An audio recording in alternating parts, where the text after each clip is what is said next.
Tyranny of Steel. Chapters 114 to 137. Chapter 114 Absconding into the Night. It was a cold winter's night, and the moon was covered by the clouds in the sky, thus allowing the agents of Berengar's spy network to engage in sabotage and assassination against the lords of Tyrol and their forces.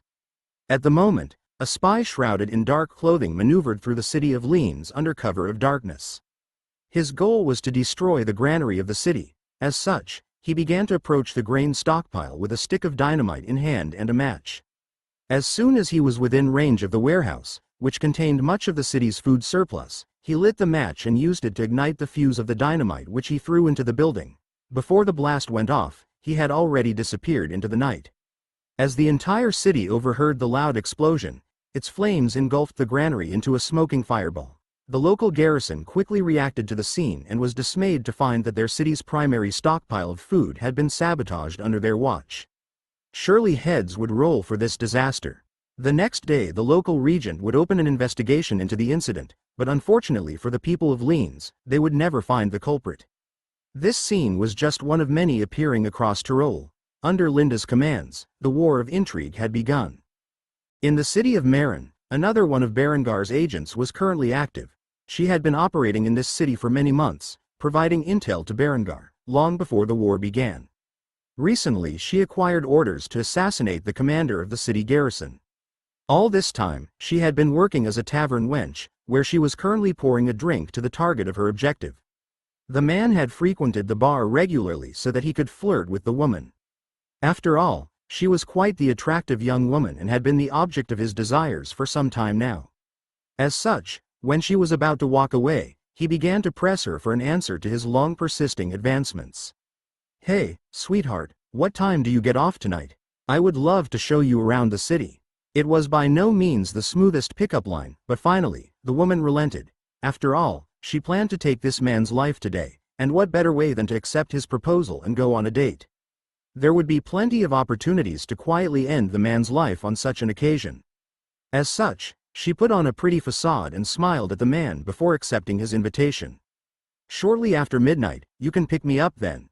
The garrison commander smiled from ear to ear as he heard the woman's reply. Finally, she had given him a chance. He could not wait for the evening to occur so that he could spend some quality time with the woman he was intensely attracted to. After having his drink and meal, the garrison commander went back to work, but he finished his job before the appointed time. Throughout the hours, the attractive young woman had maintained her position at work until finally, midnight arrived, where she was let free from her job as a tavern wench. After exiting the building, she saw the garrison commander, dressed in relatively expensive clothes, waiting for her to finish. Seeing the man so eager to meet his death, the assassin smiled as she approached him and bound her arm around his. "So, where are you taking me?" The garrison commander smiled and led the assassin along the road. "It is a surprise."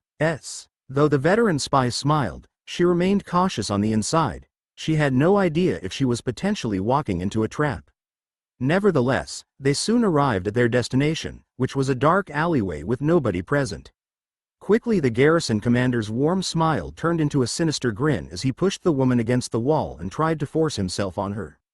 Before long, a group of armored soldiers appeared nearby, numbering 4 in total, and began to flank the commander as the man whispered in her ear. "We know you are a spy, but we are going to enjoy your time with you first." Realizing that her cover was blown, the spy pulled out her revolving flintlock from her cloak and fired a shot directly into the garrison commander's chest, which instantly pierced his heart. The soldiers were shocked to see their commander collapse after the loud gunshot. Still, before they could react, the spy manually shifted the chamber to the next round and fired off another shot, piercing the nearest guard's skull, sending him to the afterlife. She managed to fire off a total of 5 shots in total, killing every member of the squad who sought to force themselves upon her. The spy moved quickly. The sound of gunfire was sure to attract the garrison, and as such, she fled to her quarters, where she packed up her stuff and quickly abandoned the town before it went into lockdown. She had to escape before the city officials realized that they had been infiltrated. After packing up her gear, the woman rapidly disappeared from the city of Marin, where she had stolen a horse and absconded into the night. Ultimately she would return to Kufstein, where she would be replaced by another member of Berengar's spy network. Nevertheless, she had dealt a significant blow to the city's defenses as both the commander and vice-commander were killed in that alleyway, leaving the city without a competent commander. Which would be greatly beneficial in Berengar's conquest of the region later on. Such was the life of a spy. At one moment, you were safely hidden among the masses. The next you were fleeing for your life. The pretty young woman had expected such an outcome and had already prepared for it. By the time the garrison could react, she was already long gone, and they would become more cautious about who they let into their city going forward. Not that such an event would prevent Berengar's network from infiltrating the city. At most, it simply made it more difficult to do so. Chapter 115: Bringing down the castle walls. The cannons continuously bombarded the walls of the castle in Schwaz throughout the past few days. While Berengar's spy network was active in their acts of assassination and sabotage, the young Viscount was busy laying siege to the object of his vengeance. Not once had the Regent or the family of the Viscount sued for peace throughout the continuous bombardment, not that Berengar would accept such terms. Still, he found it strange that they had not even attempted to contact the besieging army. Nevertheless, the defenders could do nothing but sit by and wait for the walls to come down, as Berengar's forces had superior range, and if they even tried to poke their heads above the ramparts, they would surely be shot dead. Having estimated the time it would take to bring down the walls, Berengar was now standing at the head of his army, which surrounded the castle, waiting for the moment when the walls came crashing down around their enemies. Just as predicted, the large stone walls came crashing down, scattering dust and debris throughout the air. Luckily Berengar and his forces were far enough away to be affected. Finally, after a few days of bombardment, the castle walls had fallen. With it, Berengar ordered his troops to advance. As such, the armies of Berengar advanced with their muskets loaded, and bayonets affixed where a similar scene to what occurred a few days prior in the city below unfolded. The musketeers advanced while lobbing grenades into the crowd of men at arms guarding the sections of the castle walls that had fallen. After the grenades had detonated, the firing lines opened fire upon the defenders, sending musket balls passing through their armor and wrecking their lines of defense. It was only after several volleys had been fired into the defenders that Berengar's forces rushed the survivors with their bayonets and swords. Berengar, of course, was once more at the head of his troops, leading them into battle with his sword raised, adeptly dodging and parrying the attacks of the polearms and swords that came his way. The only real threat to his life would be the single-handed blunt weapons in which some of the enemies wielded. As such, he made sure to stay on his toes as he thrust the long blade of his cavalry sword into the vital areas of his opponent's body or the gaps in their armor. It would appear that the armies before him were the most heavily equipped of the city defenders, and as such many of them wore brigandine or coat of plates. Thus it took substantial skill to move around their weapons and reap their lives. The battlefield became a chaotic mess as bayonets clashed with spears, and gunshots were fired above the heads of the melee and into the ramparts whose sections still held archers and crossbowmen that attempted to repel the invaders. Blood spilled across the snowy ground as it stained the floor red, and bodies rapidly collapsed upon it. Having concentrated their fire on 3 sections of the castle walls as they had done before, Berengar's forces were invading from all sides, slowly pushing back the castle's defenders. Before long, they would be forced back to the keep where the Viscount's family resided. Berengar deflected an oncoming sword strike from a heavily armored man-at-arms. Quickly finding himself on the defensive against the superior swordsman, Berengar was pushed back to his troops, who quickly came to his aid. As Berengar blocked yet another oncoming strike, 2 of his soldiers flanked the man-at-arms and simultaneously pierced through the gaps in his armor, one through the armpit and one through the aventail of his bassinet. Thus the man who had briefly caused Berengar some trouble was quickly cut down by his soldiers. Before long, the castle courtyard was overrun by the black and gold-clad forces of Berengar's army. All that remained was to burst down the door to the keep of the castle. Rather than get a battering ram, Berengar ordered one of his 12-pound cannons to be brought forth, where it was rapidly loaded and fired at the mighty door of the keep, which was blasted into smithereens by the overwhelming power of the solid cannonball. Afterward, his troops rushed into the castle. They began to gun down any survivors they came across, ultimately finding themselves in the great hall where the Regent and the Viscount's family was currently huddling together in fear. It turned out that the Regent was not a member of the Viscount's family as his children were too young to effectively rule, As such, one of the Viscount's advisors was left in charge of the Viscounty of Schwaz and had ordered the attack on Berengar's camp in the night, which had resulted in the city being besieged. After finding the wife of the Viscount huddling together with her small children, Berengar found himself with a moral dilemma. Despite the fact that he had sworn to behead the Viscount's family and place their heads on pikes, his entire family was comprised of women and children who had nothing to do with the ambush. As such, he came to a decision. Berengar pointed to the man who he believed to be the Regent of Schwaz and addressed him. "Are you the Regent?" "Yes." The man nodded his head in fear. He did not know what fate awaited him, but as Regent, he should be afforded some protection. As such, he instantly admitted it. Before he could introduce himself, Berengar gave a command to his troops. "Have this man executed by firing squad for the public to see." 2 soldiers saluted Berengar before following his orders. "Yes, my lord." After saying that, they grabbed a hold of the Regent and dragged him away, kicking and screaming. The man begged for a reprieve from Berengar's wrath, but neither he nor his soldiers were listening. "I am the Regent. I am a man of noble birth. I am afforded ransom." Yet Berengar did not pay attention to a single word he said. As far as he was concerned, the man was guilty and deserved to pay with his life. After the Regent was dragged away, Berengar sheathed his sword and approached the Viscount's family, where he began to address them. "I am Viscount Berengar von Kufstein. Your liege has declared open rebellion against Duke Wilmar of Austria, and I am here to reclaim these lands in his stead. So long as you comply, I assure you no harm will come to you." After witnessing how Berengar had disregarded proper etiquette and had the Regent dragged away to be executed, the wife of the Viscount did not dare believe him. Nevertheless, there was nothing she could do about the situation. Thus, she bowed her head in respect, hoping that the young man before her would keep his word. "Then we are under your care." "S." A satisfied grin spread across Berengar's immaculate face as the Viscountess submitted before his rule. As such, Berengar gave a decree to his soldiers. "Keep a garrison of 800 men here to maintain order and repair the damage. As of now, the Viscounty of Schwaz is hereby incorporated into my domain. There shall be no harm done to the civilians and prisoners so long as they do not resist. Am I understood?" In unison, the soldiers within the great hall all called out to Berengar. "Yes, my lord." Thus Berengar had successfully captured the Viscount of Schwaz, where his army would rest for a few days before moving on to Innsbruck. This was the first major victory in his conquest of Tyrol, which would prove to be a long and bloody endeavor. Despite this small victory in the Austrian Alps, and the microcosm that was the war for Tyrol, countless battles waged across the German kingdom that were far more devastating. Unfortunately, not every army had the discipline in which Berengar's was instilled with. As such, tens of thousands of refugees from across the German-speaking region had begun to make their way to Kufstein in search of a better life. Chapter 116, Marching to Innsbruck. After a successful siege of Schwaz and its stable occupation, Berengar waited a few days for rest and resupply. Now that he had effectively eliminated the enemy forces between Kufstein and Innsbruck, he could establish a stable logistical network to supply his war efforts, which would go a long way towards establishing dominance in Tyrol.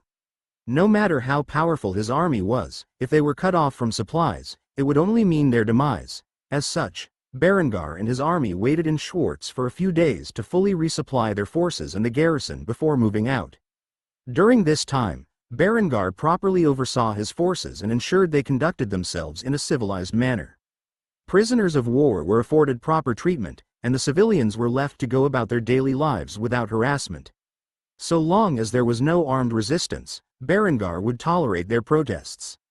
The moment the citizens took up arms to attack his garrison, they would be authorized to use lethal force. This point was effectively communicated to the native population, and though there was some civil unrest, it was primarily peaceful. Despite Berengar's reputation for advocating for the well-being of the common folk, he was still considered a foreign invader in the Viscounty of Schwaz. As such, there was naturally a degree of resistance to his occupation. Nevertheless, it never got out of hand. Therefore, Berengar never cracked down upon it during his degree. Sometimes the people needed to vent their frustrations civilly, and Berengar knew this all too well. His orders for the garrison were to build friendly ties with the locals and only use violence to maintain authority as a last resort. It was a completely different occupation than normal in this world, and the initial resistance had already begun to die down by the time Berengar left. To properly defend the region, Berengar left a small unit of artillery behind, a total of 3 field guns and the necessary artillerymen needed to operate them. Word surely would have spread by now of his siege of Schwaz, and that would most likely entice his enemies to march upon the city in an attempt to break his siege. Unfortunately for his enemies, if they decided to march upon Schwaz, they would be met with a fully captured city with 3 field guns mounted upon it, and 800 men with muskets defending upon the ramparts. Eventually, his forces were fully resupplied, and his army was prepared to march upon Innsbruck. As such, Berengar once more mounted his mighty steed Erwin before standing at the head of the army. He looked upon his army with a smile upon his visage before declaring the order they had all been waiting for. Forward march! Thus an army of over 4,000 men departed from the city of Schwaz as they set forth for their destination, which was the heart of Tyrol, where they would engage in another fierce battle for dominance of the region. As the army marched, the band's sounds echoed in the cold winter air, and the men began to sing the lyrics to another marching song.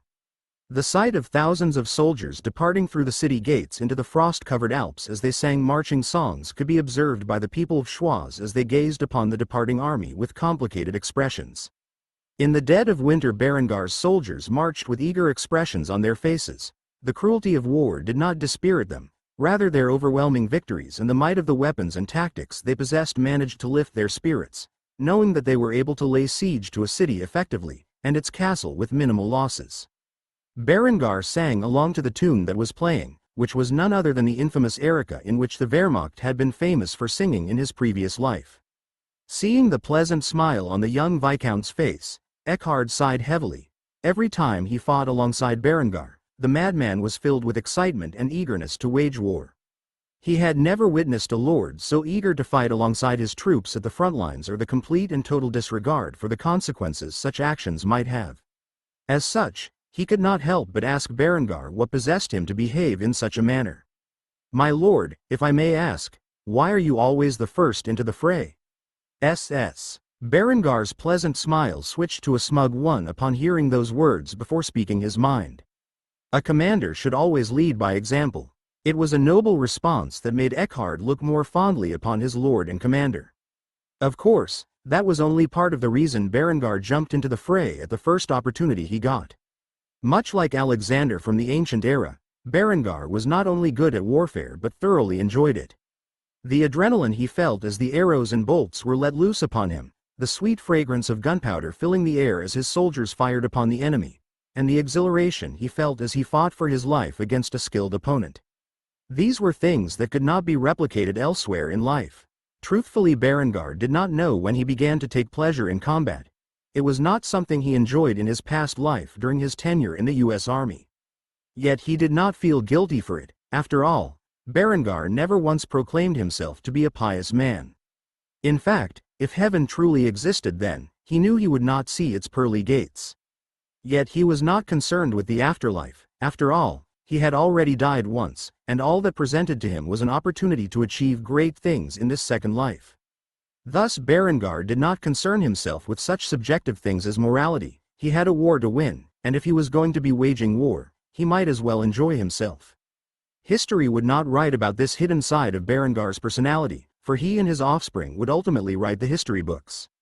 Berengar knew that future generations did not look kindly upon warlords and conquerors, especially those who enjoyed the bloody business of warfare. Instead, the history books would recognize him as a benevolent monarch who rose to the occasion to unite the German-speaking regions in a time of great chaos and civil strife, a man who always looked out for the interests of his people, and most of all, led the German people into a new age of advancement and prosperity. Chapter 117 Siege of Vienna. At the moment, Count Lothar was currently sitting in his siege camp outside of Vienna. While the defending and opposing forces slung rocks at one another through their trebuchets, Count Lothar was sitting in the rear of his forces, safely watching the progress of the siege from afar. At the moment, the siege towers were once more attempting to get to the walls of the enemy formations. Unlike Berengar's efforts in Tyrol, this was a true medieval siege in every sense of the word. The prevalence of firearms had not yet become widespread in Europe outside of Berengar's forces. As such, crossbowmen hid behind ramparts and pavés alike as they fired upon each other from a proper engagement distance of over 300 yards. Seeing the siege towers heading towards the location, Alongside men with ladders, the defending forces focused on taking down the invaders. Among the ramparts clad in full plate armor was Duke Wilmar's oldest son Goutbert, who personally led the efforts to defend the city walls. Despite the siege ongoing for weeks, the invading forces were just now starting to make progress on their attempts to get past the mighty walls of Vienna. With an arming sword in hand, Goutbert stood along the ramparts as an act of morale. The moment those siege towers were within distance to unleash their hordes, he would begin to cut them down. Soon enough the first siege tower dropped its bridge onto the ramparts, allowing for Count Lothar's forces to cross onto the city's walls swiftly. Instantly Goutbert collided with the enemy forces alongside several of his allies. A chaotic melee broke out between the defending and opposing forces on multiple sections of the walls. Goutbert deflects an oncoming blow before gripping the blade of his sword in a technique referred to as half-swording, and precisely dug his blade into the gaps between the enemy man-at-arms' shoulder armor. Though it was not enough to kill the man, it gave him a position of control where he continued to press the man forward and over the edge of the wall, where he swiftly fell to his death. Before Goutbert even had time to catch his breath, another attacker rushed towards him with a mace in hand, which he swung desperately at Goutbert, whom the attacker recognized to be the enemy commander. Swiftly evading the attack, Goutbert flipped his sword upside down and repeatedly struck the man in the skull with his pommel. After several strikes, the man collapsed with his skull bashed in from the blunt force trauma. Goutbert screamed to his troops over the sound of the ongoing carnage. "Hold the line, we must defend the walls." As such, the defenders of the city of Vienna struggled with all their might to defend the city walls against the invading force. Unfortunately for the defenders, they were not nearly as well equipped as Count Lothar's forces. Many of the men within the garrison were wearing the more primitive coat of plates over a mail hauberk and gambeson jacket. Their helmets were primarily open-face bassinets with a mail aventail, and their limbs were either left unprotected or protected by a combination of the splint and plate armor. Compared to the man-at-arms of Lothar's army, which was covered from head to toe in a mixture of brigandine and plate, the defenders had many more exposed areas where they could be gravely wounded or even killed. After several hours of bloody struggle, the defense of the city walls began to collapse, and the city's defenders brave as they were found themselves on the brink of defeat. Ultimately Goutbert was forced to give the order to his surviving men. Retreat, retreat to the castle. With that, the once valiant defenders of the city fled from the walls and ran back to the castle for a last line of defense, leaving the city for the taking of Count Lothar and his forces. Immediately upon taking the walls, the attackers opened the gates and allowed for the rest of the army to enter the city, where a combination of looting, and murder began to take place as the soldiers under Lothar's command began to sack the city for its worth. The heavily armed soldiers killed those who resisted, women and girls were taken from their homes and ravaged by the invading men, and entire city sections were burnt to the ground. It was truly an uncivilized time for warfare, and the once proud city defenders could only watch from atop the castle as their city was lit aflame from below, praying to God that some form of relief would come soon, or else even they would suffer at the hands of Count Lothar. Count Lothar gazed upon the scene of his forces raiding the city with a malicious smile. While drinking from a chalice of wine, a messenger came to report the situation from the front lines. "My liege, the city has been seized. Goutbert and his men have fled to the castle where they are currently holding on. It will be some time before we can break through its gates and truly claim Vienna as our own." "What are your orders?" Count Lothar said in a completely vicious voice as he gazed upon the messenger. "Continue to raid the city. I want to see how long the defenders can withstand the sight of their precious capital being ransacked." A sadistic grin appeared on the messenger's face as he responded to Count Lothar's orders. "As you command, my lord." With that said, Lothar continued to gaze upon the fires that began to spread across the city and the screams of the victims of his army. Soon enough, Vienna would be his, the Duke's family would become his hostages, and he would be able to force the old bastard to abdicate and place him as the new Duke of Austria.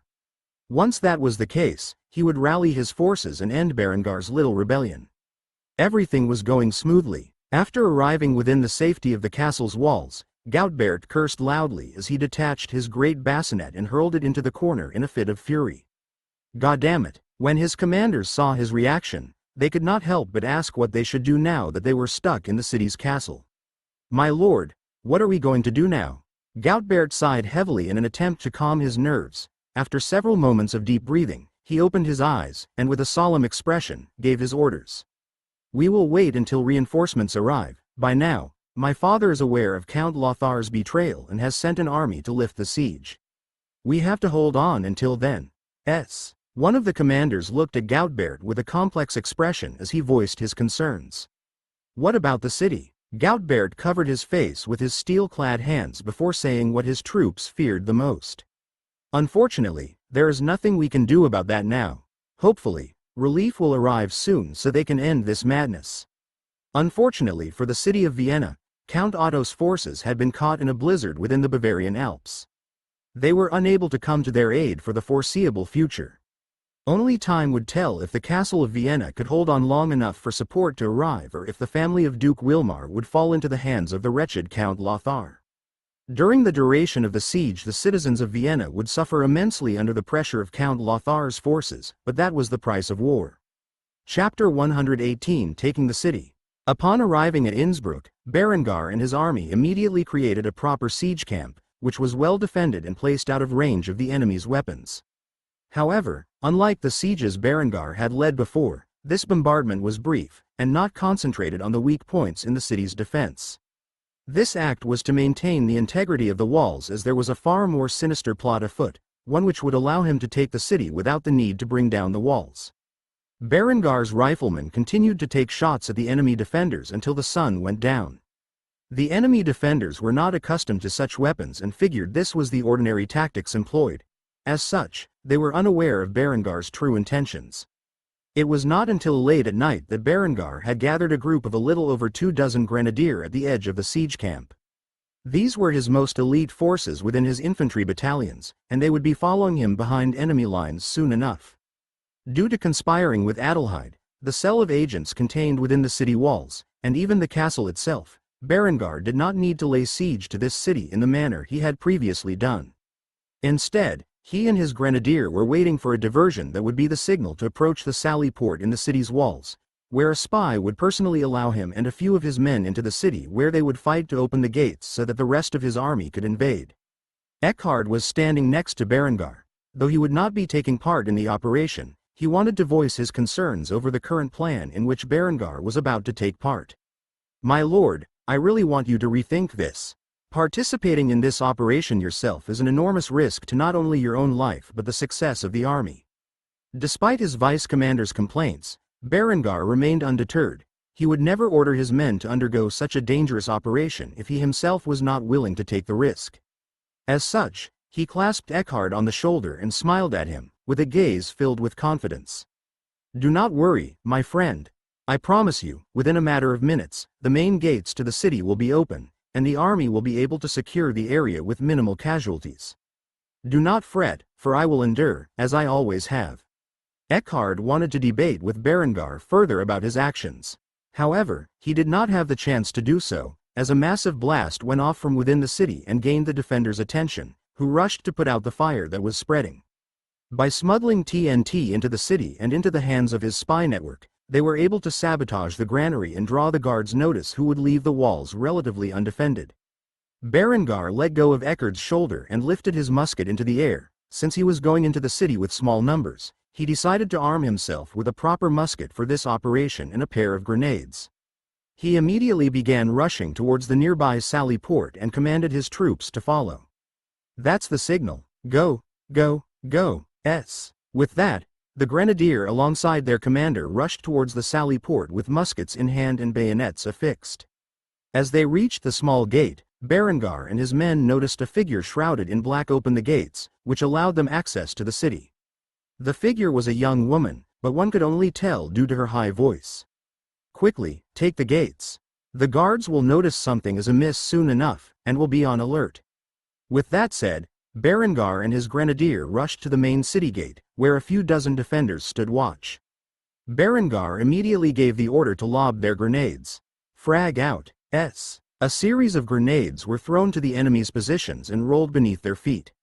The city's defenders looked cautiously at the strange devices, whose fuses were aflame for a brief moment before they were engulfed in the explosive blast and the shrapnel provided by the steel shell of the device. Not a single man on watch survived the blast of the grenades, and the grenadier quickly took the position of defense as a couple of the men began to open the gate. Noticing another explosion near the gates, a company of the garrison quickly rushed to its direction, where they walked straight into a firing line. Berengar gave the order to fire the moment they were within firing range. Fire! With his words, 24 muskets went off in unison, shredding the steel Byzantine armor of the company of soldiers who advanced. Though it was only enough to kill roughly a dozen or so men, and as such plenty of enemies remainder, though they were initially taken aback by the mysterious weapons and their destructive power. When they noticed a second volley was not fired, they began their advance once more. As the gate was slowly rising, Berengar and his forces did not bother reloading their muskets. Instead, they lobbed their spare grenades into the crowd, which immediately detonated, tearing the advancing company to pieces. By the time the second wave of grenades went off, not a single soldier among the enemy company had remained standing. Berengar once more gave the order to reload. Now that they were out of grenades, they would rely on volley fire and melee to defend the gatehouse until the gates were fully open.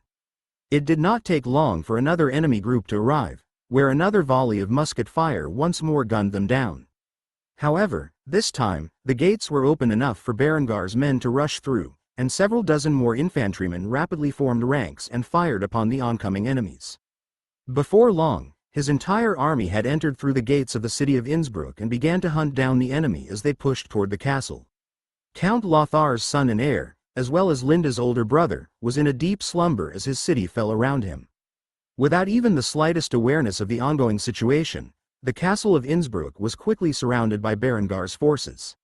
Where he would prepare for a similar set of tactics the following night, by the time the regent became aware that the city had fallen, it would be too late to mount a defense. Chapter 119 Negotiating Surrender. By the time the sun rose, the city of Innsbruck was fully in the hands of Berengar. The only part that had yet to fall was the castle that contained the count's family. Berengar intended to capture them and leave their fate to Lind. After all, they were her siblings.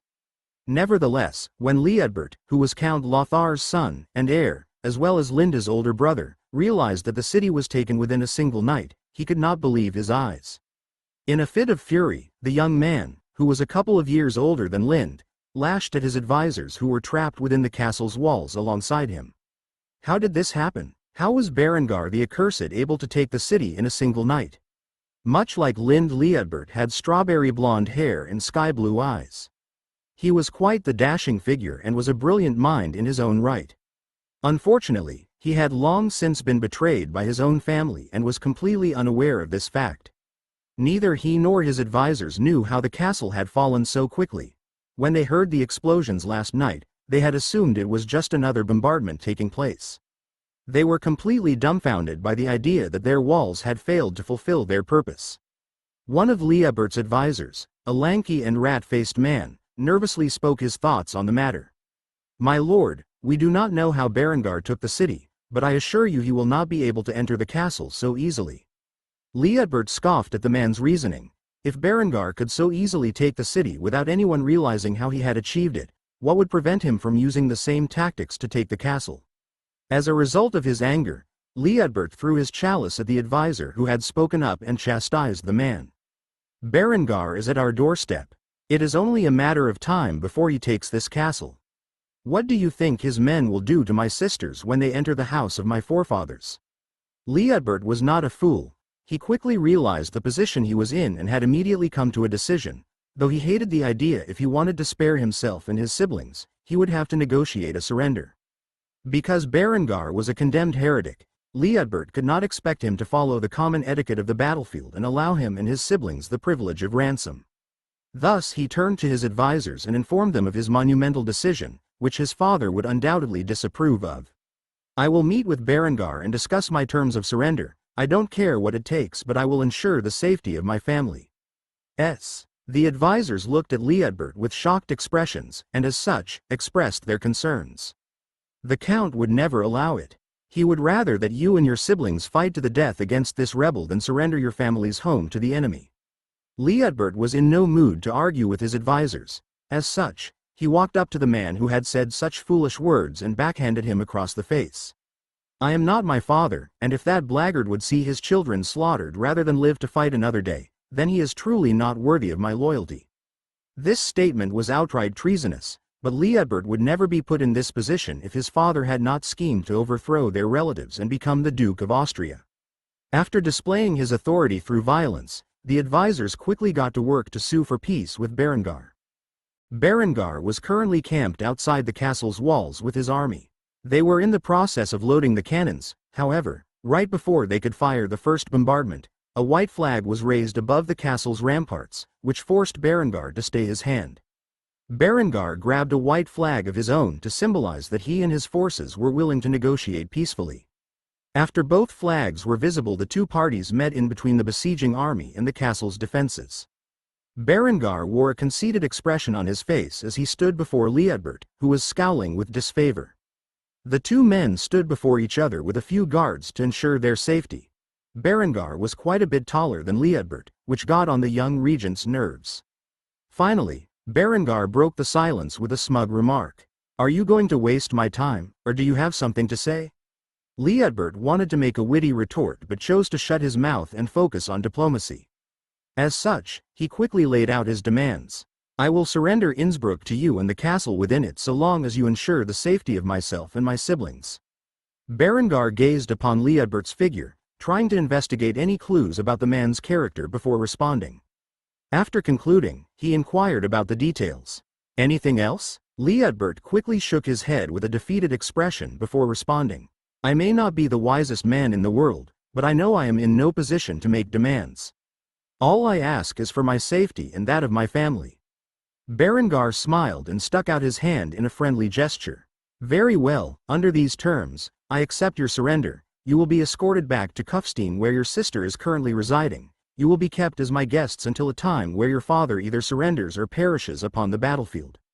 As for the possession of the title of Count of Tyrol, that shall be up to our liege Duke Wilmar to decide." Liudbert frowned as he sighed in defeat. Eventually he shook Berengar's hand. Berengar's guards began to escort the defeated regent. However, as he was walking away, the strawberry blonde-haired youth quickly turned around and asked Berengar a question that had always been on his mind. "I wonder if you can humor my curiosity for a moment?" Berengar, who was about to order his troops to storm the castle, turned around and looked at the man with a curious gaze before commenting. "I don't see why not." Berengar's troops carefully guarded Liudbert to ensure he did not attempt anything foolish. Noticing the restraints he was under, Liudbert swiftly asked his question. "As long as I have known my sister Lind, she has never once obeyed any orders she has been given. In fact, that Ice Queen has humiliated many powerful young men for the sake of entertainment. How exactly did you get her to obey your orders?" Berengar laughed at Liudbert's comments. Out of all the questions he could have asked, it was about how he could tame Lind. To Berengar, this was quite humorous. After chuckling for a few moments, Berengar smiled and spread his arms in the air before announcing in a voice in which all his troops could hear. "How do you tame any woman?"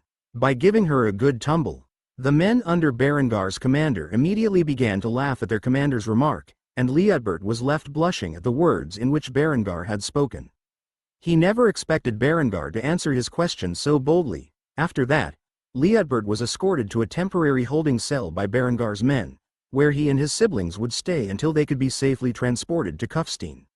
With that out of the way, Berengar now held Innsbruck and Schwaz. As for the remainder of the regions within the county of Tyrol, they were currently suffering sabotage and assassinations left and right, and soon their regents would become so enraged that they would march on Innsbruck to put an end to Berengar's so-called rebellion.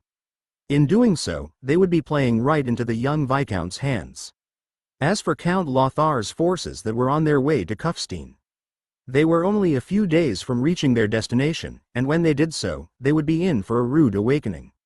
Chapter 120 Bloodbath at Innsbruck I. With Innsbruck fully under Berengar's control and the walls intact, the young Viscount rapidly mounted his cannons on the best positions of the city walls. Unlike the walls of Kufstein, which were expertly designed to prevent any blind spots, the medieval walls of Innsbruck did not allow for proper coverage, especially with as few as 15 field guns. Considering he left 3 of his cannons behind in Schwaz, he was limited in his use of artillery, but that did not matter. The hundreds of rifled muskets among his troops could make up for the lack of defensive artillery. As for the remaining smoothbore muskets, they could be placed through the machicolations and effectively counter enemy troops who got too close to the walls. Berengar currently stood atop the walls of the city of Innsbruck, gazing off into the distance with his spyglass. It had been over a week since he had seized Innsbruck, and finally, an army could be seen in the distance. The sabotage and assassinations which targeted the enemy lords of Tyrol and their domains had been ongoing since the beginning of his campaign. As such, they had caused quite a degree of damage throughout the hostile regions of Tyrol, infuriating the noblemen and regents who ruled over the regions in place of their barons and viscounts who were off engaging in the ongoing siege of Vienna. Due to the outrage in which these regents suffered, they had dispatched whatever armed forces they could muster to attack Innsbruck. After all, they did not believe Berengar's army would be well equipped to withstand a siege after the losses they must have suffered during 2 sieges and an ambush. They were completely unaware that Berengar had taken Innsbruck without much of a fight, and thus his casualties were quite low. Just as Berengar had planned, his enemies would descend upon Innsbruck with their remaining fighting forces, allowing him to take care of them in a single sweep. As for what happened after this battle, Berengar intended to threaten the defiant realms into submission and march upon their weakened garrisons if needed. Eckhard approached Berengar and noticed he was gazing into the distance with a spyglass. The old veteran figured the enemy was on the horizon and thus asked about the important details. "How many are there?" Berengar smirked malevolently at the approaching armies before handing the spyglass to Eckhard. "See for yourself." Eckhard took a look into the spyglass and frowned. What he saw was over 10,000 peasant levies, supported by 1,000 or so men-at-arms who most likely acted as the key components of the garrisons in which protected the cities and towns of their enemies' realms. After putting down the spyglass and handing it back to Berengar, Eckhard voiced his opinions. "It appears they have drafted cannon fodder from the common people to rush at our defenses. This will be a bloodbath that will surely affect the productivity of Tyrol for years to come." Berengar sighed and nodded at Eckhard's claims. It would undoubtedly be a one-sided massacre that would greatly affect Tyrol's future, yet to Berengar, it was a price that needed to be paid. Berengar, however, corrected Eckhard as he lectured him about the necessity of the battle. "Decades, however, it is a sacrifice that must be made. Without demonstrating our overwhelming power here to the lords of Tyrol, we would be forced to lay siege to every city. The casualties would be disastrous not only to our own forces but the local populations." As such, Berengar lifted a nearby red flag and waved it in the air. This acted as a signal to the artillery crews to wave their own red flags. Within a matter of seconds, every artillery crew was notified of the need to load their weapons and began to act accordingly. When the soldiers sitting on the ramparts saw the red flags waving in the air, they immediately became alert, recognizing that the enemy army was approaching, and began to load their muskets. The defending army waited for a little over an hour before the enemy was within firing range of the artillery pieces. However, the artillery still did not fire. With explosive shells, the 14-17 12-pounds cannon could fire at an effective range of 1,680 yards with 5 degrees of elevation. However, they had no plans to engage the targets at such a distance. Otherwise, the enemy would surely flee back to their homes long before the defenders had inflicted mass casualties on them. Berengar himself had loaded a rifled musket and was standing on the ramparts waiting for the arrival of the enemy. After some time, the enemy army stopped within firing range, in Berengar's hands, and that of many of his soldiers could reach well over 500 yards with their 1,417 18th rifled muskets. The reason for this was due to the effectiveness of the mine ball's projectile and the long barrel length, which was 6 inches longer than the barrel used by the 1861 Springfield rifled musket, which was utilized by Union forces during the American Civil War from Berengar's previous life. Unaware of the enemy's effective range, the enemy began setting up their siege camp within range of their rifled muskets and cannons. It was only after they had dropped their defenses and became busy with the hard labor of setting up camp did Berengar signal for the attack to begin. "Fire!" With those words, over half a dozen cannons and hundreds of rifled muskets went off in unison, unleashing a disastrous wave of explosive shells and lead balls penetrating deep into the heart of the enemy forces. When the enemy commanders gazed upon the thunder of the guns and the carnage that was rained down upon them, they were completely shocked. Though they had heard Berengar's army was equipped mostly with hand cannons, they figured the effective firing range was a few yards at best. Never in their wildest dreams did they envision such overwhelming destruction wrought upon them as they were building their camp. The commanders were quick to act and immediately ordered their men to rush towards the wall with ladders in hand. They did not even have the time to build any siege weapons. As such, they could only hope to get over the wall with the use of ladders. Though the intensive fear was in the eyes of the peasant levies who felt as if the hand of God was crushing them beneath his grasp, they mustered the courage and attempted to get close to the wall. What resulted next would be a battle that filled the enemy with utter despair, for only death and destruction awaited them now that the battle had begun. Chapter 121 Bloodbath at Innsbruck II. With the battle having begun, Berengar rapidly loaded his rifled musket before taking off another shot at the oncoming attackers. His projectile struck through the abdomen of an oncoming levy, bursting it apart and sending the man grievously injured onto the ground below, where he slowly bled to death. Right after doing so, an arrow was fired upon him from below and glanced upon his steel skullcap. If it were just a few inches lower, it would have pierced his eye. Berengar quickly took cover behind the merlins as he began to reload his musket again. His troops were operating under the orders of fire at will, and as such, the firing sequence was sporadic, as cannons went off at different times, and muskets followed in suit. Eventually, a group of levies made it to the edges of the walls, where the defenders began pointing their muskets through the machicolations and unloading their lead projectiles onto the poor souls below. Now that the enemy was directly below the defenders, the thousands of infantry who still wielded the 1417 land pattern musket, which was smoothbore and thus had limited range, were able to engage the enemy behind the safety of the walls. The screams of the enemy filled the air as they were blasted apart by cannons and muskets alike. Despite the devastating fire which was rained down upon them, some ladders eventually made their way into a position where the defenders closest to them fixed their bayonets and pierced through the levies' chests who scaled the ladders. Due to a lack of armor, the bayonet thrusts were extremely efficient at piercing through the levies' chests, and the bodies were kicked down from the ramparts and onto the forces below. Eventually, the ladders were pushed back down to the ground below, crushing some of the men in the massive horde that attacked the city's walls. Surrounded, the defenders rapidly fired their muskets as quickly as they could, each soldier getting off roughly 3 shots a minute into the pool below. Without any way to defend themselves, it had become a turkey shoot.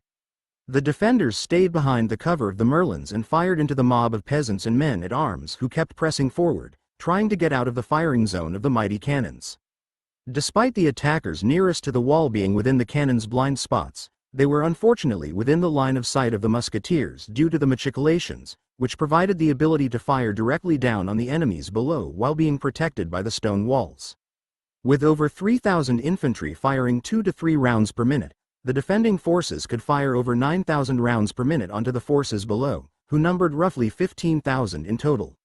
Though not every projectile hit its mark, it took only a matter of minutes before a sea of corpses had filled below the castle's walls. The level of chaos and carnage wrought upon the besiegers in such a short time span was unimaginable. The nobles were terrified by the powerful weapons in which Berengar's forces wielded and had already fled to the edges of the battlefield. Their armies were nearly annihilated. Even the heavily armored men at arms could not resist the might of the thunderous weapons in which Berengar and his armies were equipped. These noblemen were the children and vassals of the mighty barons and viscounts that had marched off to war with Lothar. They came to the conclusion that Berengar's rebellion was fated to end in an overwhelming victory.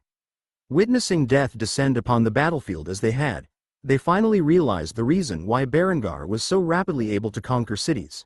They highly doubted whether the stone walls of the era could defend against such overwhelming firepower. Without realizing they were still within the range of the cannons, the commanders gathered what remained of their army and began to discuss among themselves how to proceed. A man in his 30s dressed in full plate lifted the visor to his bassinet and spoke with a voice filled with trepidation. What foul sorcery has Berengar the Accursed conjured to produce such devastating weapons? It must be true that he consorts with demons if such destructive power lies in his hands. How could we mere mortals defeat the devil and his representative here on earth? The lords who had gathered had not gotten a good view of just exactly how their armies were so quickly slaughtered. They merely heard the thunder and saw the blood and flesh of their men splatter across the battlefield, completely negating any armor they may have been wearing. It was as if Berengar had created an army of sorcerers and demons. For how could the average soldier possess such dominating force? Another lord agreed with the previous statement and added his own. We must flee quickly, or surely we will be devoured by the gates of hell. We must warn others of the demonic power in which Berengar possesses. However, before they could flee in haste, the thunder of 6 guns going off echoed in the air as their explosive shells landed upon the gathering of nobles and tore them asunder. Berengar smiled wickedly as he gazed through his spyglass. In under an hour, the siege had been lifted, and his enemy was torn to shreds. The commanders were all dead, many of which were the regents of the unconquered regions of Tyrol. This overwhelming bloodbath would allow Berengar to place a garrison within Innsbruck and move on to the depleted regions which refused to bend the knee to him and swiftly conquer the rest of Tyrol. Eckhard quickly approached Berengar and asked what he wanted to do with the remaining forces still within firing range of the cannons, all of which were completely shell-shocked after witnessing the deaths of their commanders and comrades in such a short period of time. "My lord, what shall we do with the remaining enemies?" Berengar's lips curved into a wicked grin as he gave his final command in defense of Innsbruck. Open the gates and have the cuirassiers ride them down. Seeing that Berengar had decided to silence the enemy to prevent any word of his advanced weaponry from leaking, Eckhard merely sighed as he saluted by pounding his fist on his breastplate. "It will be done, my lord." After Berengar's orders were given to the battalion of cuirassiers, who had up until now not been given a chance to display their might, the roughly 1,200 men mounted their horses before they rode out to butcher the 1,000 or so men who had already begun to rout. The heavy cavalry quickly caught up to the fleeing footmen and cut them down like wheat to the scythe. Not a single besieger had made it out of the battle alive, and Berengar once more displayed the lengths he would go to ensure his overwhelming victory in this war and all the wars to come. The more Berengar could prolong the spread of accurate information about his weapons, the longer he could maintain his overwhelming technological advantage over his enemies.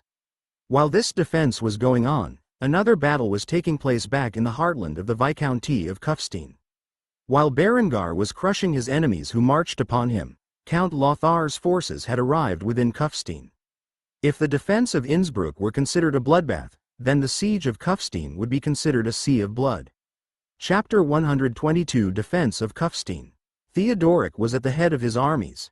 They had marched from Vienna to Kufstein for the last few weeks, while Berengar was engaging in defense of Innsbruck and the bloodbath which would be the result. Theodoric had just arrived in the Viscounty of Kufstein. They were currently in the Barony of Kitzbühel, where they planned to lay siege to Kitzbühel before marching on the city of Kufstein. However, when they entered the region, they noticed strange forts in the pattern of stars protecting the local villages. As they got close, explosive shells had rained down upon their army, battering away at their forces. It did not take long before Theodoric and his forces began to panic. Wasn't Kufstein supposed to be open for the taking? Something was amiss, but they could not give up because of this incident. As such, Theodoric began to rally his forces, who were terrified by the mysterious weapons that bombarded their ranks. Theodoric immediately began to order a retreat from the village in which they had initially wanted to raid. Despite having overwhelming numbers, they could not get close to the village without losing hundreds of men, and as such, Theodoric commanded his troops. "Retreat. Fall back to Kufstein. Clearly, Kitzbühel is loyal to Berengar. We must regroup with Lind and her forces." Though this event was shocking, Theodoric could not fathom the possibility that Lind had betrayed him, and by extension her father. As such, he figured it was the act of the local baron who took his orders from Berengar. Explosive shells fired out of 24-pound siege cannons exploded upon impact, the explosive blast and shrapnel tearing apart the bodies of the men affected by it. The men were terrified by such destructive power and rapidly retreated towards the direction of Kufstein. With advanced defenses, a single small star fortress could protect the vicinity of the local towns and villages from invaders quite efficiently.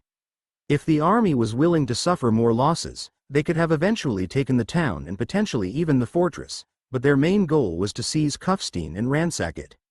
As such, they abandoned the idea to raid Kitzbühel and the surrounding regions. Instead, they decided to place their faith in Lind. After marching for several more hours, the army, whose morale was greatly shaken by the previous events, arrived in the city of Kufstein, where to their surprise, the entire city was surrounded by such impressive fortifications that were similar to those which had wrought destruction upon their forces at the village they had just fled from. Luckily for them, the cannons did not fire upon sight, convincing Theodoric that his army of 5,000 men was truly welcome in the region. However, As he approached the city's gates, he noticed they remained shut. Shortly after, he noticed the distinctive silky strawberry blonde hair of Lind fluttering in the wind on the ramparts above. She was dressed in a black and gold dress in which Berengar had gifted her that looked like it was from the Tudor era, which had yet to transpire in this world. The sun glistened on Linda's porcelain skin and illuminated her peerless face, creating the illusion of a goddess protecting the city's gates. Theodoric immediately felt his heart race as he gazed upon the heavenly beauty, and as such, he put on a smile as he requested entry into the city. "My dear Lind, would you please open the gates so that we may enforce your father's rule over this rebellious region?" However, Linda's reaction to his words confused the old Viscount. She stared at him with a look of pity mixed with disdain, all while her angelic voice resounded in the air, commanding the defenders on the walls to unleash hell. "Open fire, S." The moment Viscount Theodoric heard those words spoken by the young beauty who he greatly desired, his heart sank into an abyss. In the next second, the thunder of 1,000 muskets and dozens of 24-pound siege cannons went off, devastating the army of the 5,000 men. Lind quickly scurried off from the battlefield and allowed the men of the garrison to do their work. In his last moment, Theodoric realized that he had been tricked, that Lind had betrayed her own father and lured him and his men to Kufstein so that the enemy could weaken Count Lothar's forces. He had completely fallen for the trap, and his liege was entirely unaware of his daughter's betrayal. After realizing this, a musket ball pierced through the Viscount's bassinet and into his skull, where it turned his brain into mush before exiting out the other side of the helmet. With the advancement of the Star Fortress and the men on the walls protecting it, there was not a single area where the enemy could hide. They were quickly torn apart by musket balls, canister shots, and explosive shells. Their limbs littering the battlefield, alongside the remains of their corpses and the splattered meat paste of those unlucky enough to not leave an intact corpse behind. Without their commander, the army quickly fell into chaos. Some strayed towards the walls hoping they would be out of the firing line, others routed away and were blasted to bits by the cannons. Much like Berengar's defense of Innsbruck, the siege of Kufstein, if it could even be referred to as such a thing, was quickly turned into a sea of death. There was nowhere for these men to run within the confines of the Viscounty of Kufstein. Every village was protected by its own star fortress and a small garrison of men to defend it. To lay siege to the city of Kufstein, one would normally have to go through the path of these fortresses and first clear the way. However, if one were foolish enough to be lured into this trap, then they would have no choice but to fight their way out of the path of these forts. As such, the men who remained and tried to mount some offense against the city of Kufstein were quickly torn apart by the many muskets which lined the walls. Because the garrisons were not Berengar's field armies, and as such, were not the cream of the crop, it took them longer to load their weapon, and as such, the slaughter was prolonged in comparison to the bloodbath at Innsbruck. As for the souls who had routed back the way which they came, they would face fierce resistance from the many forts along the way, most of which had previously been tolerant to their march into the trap that was set for them. In the end, not a single soul who had entered Kufstein with the intent to invade was allowed to leave alive. Berengar had left the defense of the homeland up to the garrison commanders, and they did not disappoint the man.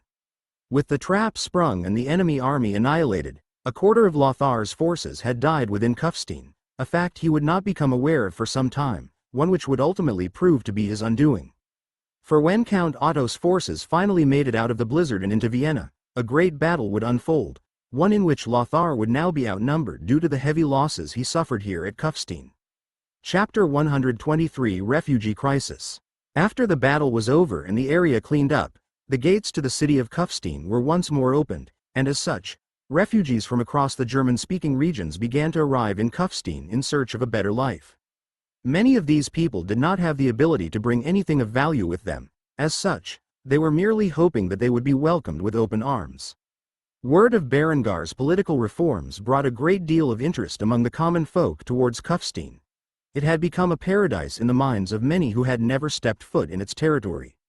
While the conditions they would find themselves in were vastly superior to the lives they had before, no doubt a life of labor awaited them. While Berengar was off at war, Lind was left behind to act as regent. This was a shocking revelation to the nobles who currently comprised of the House of Lords who had been burdened with the task of ushering in Berengar's vision while he was away.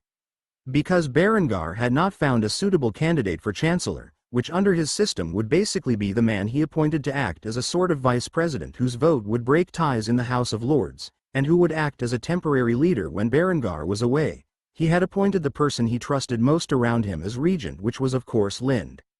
Currently, Lind was sitting in Berengar's office space where she was signing bills into laws.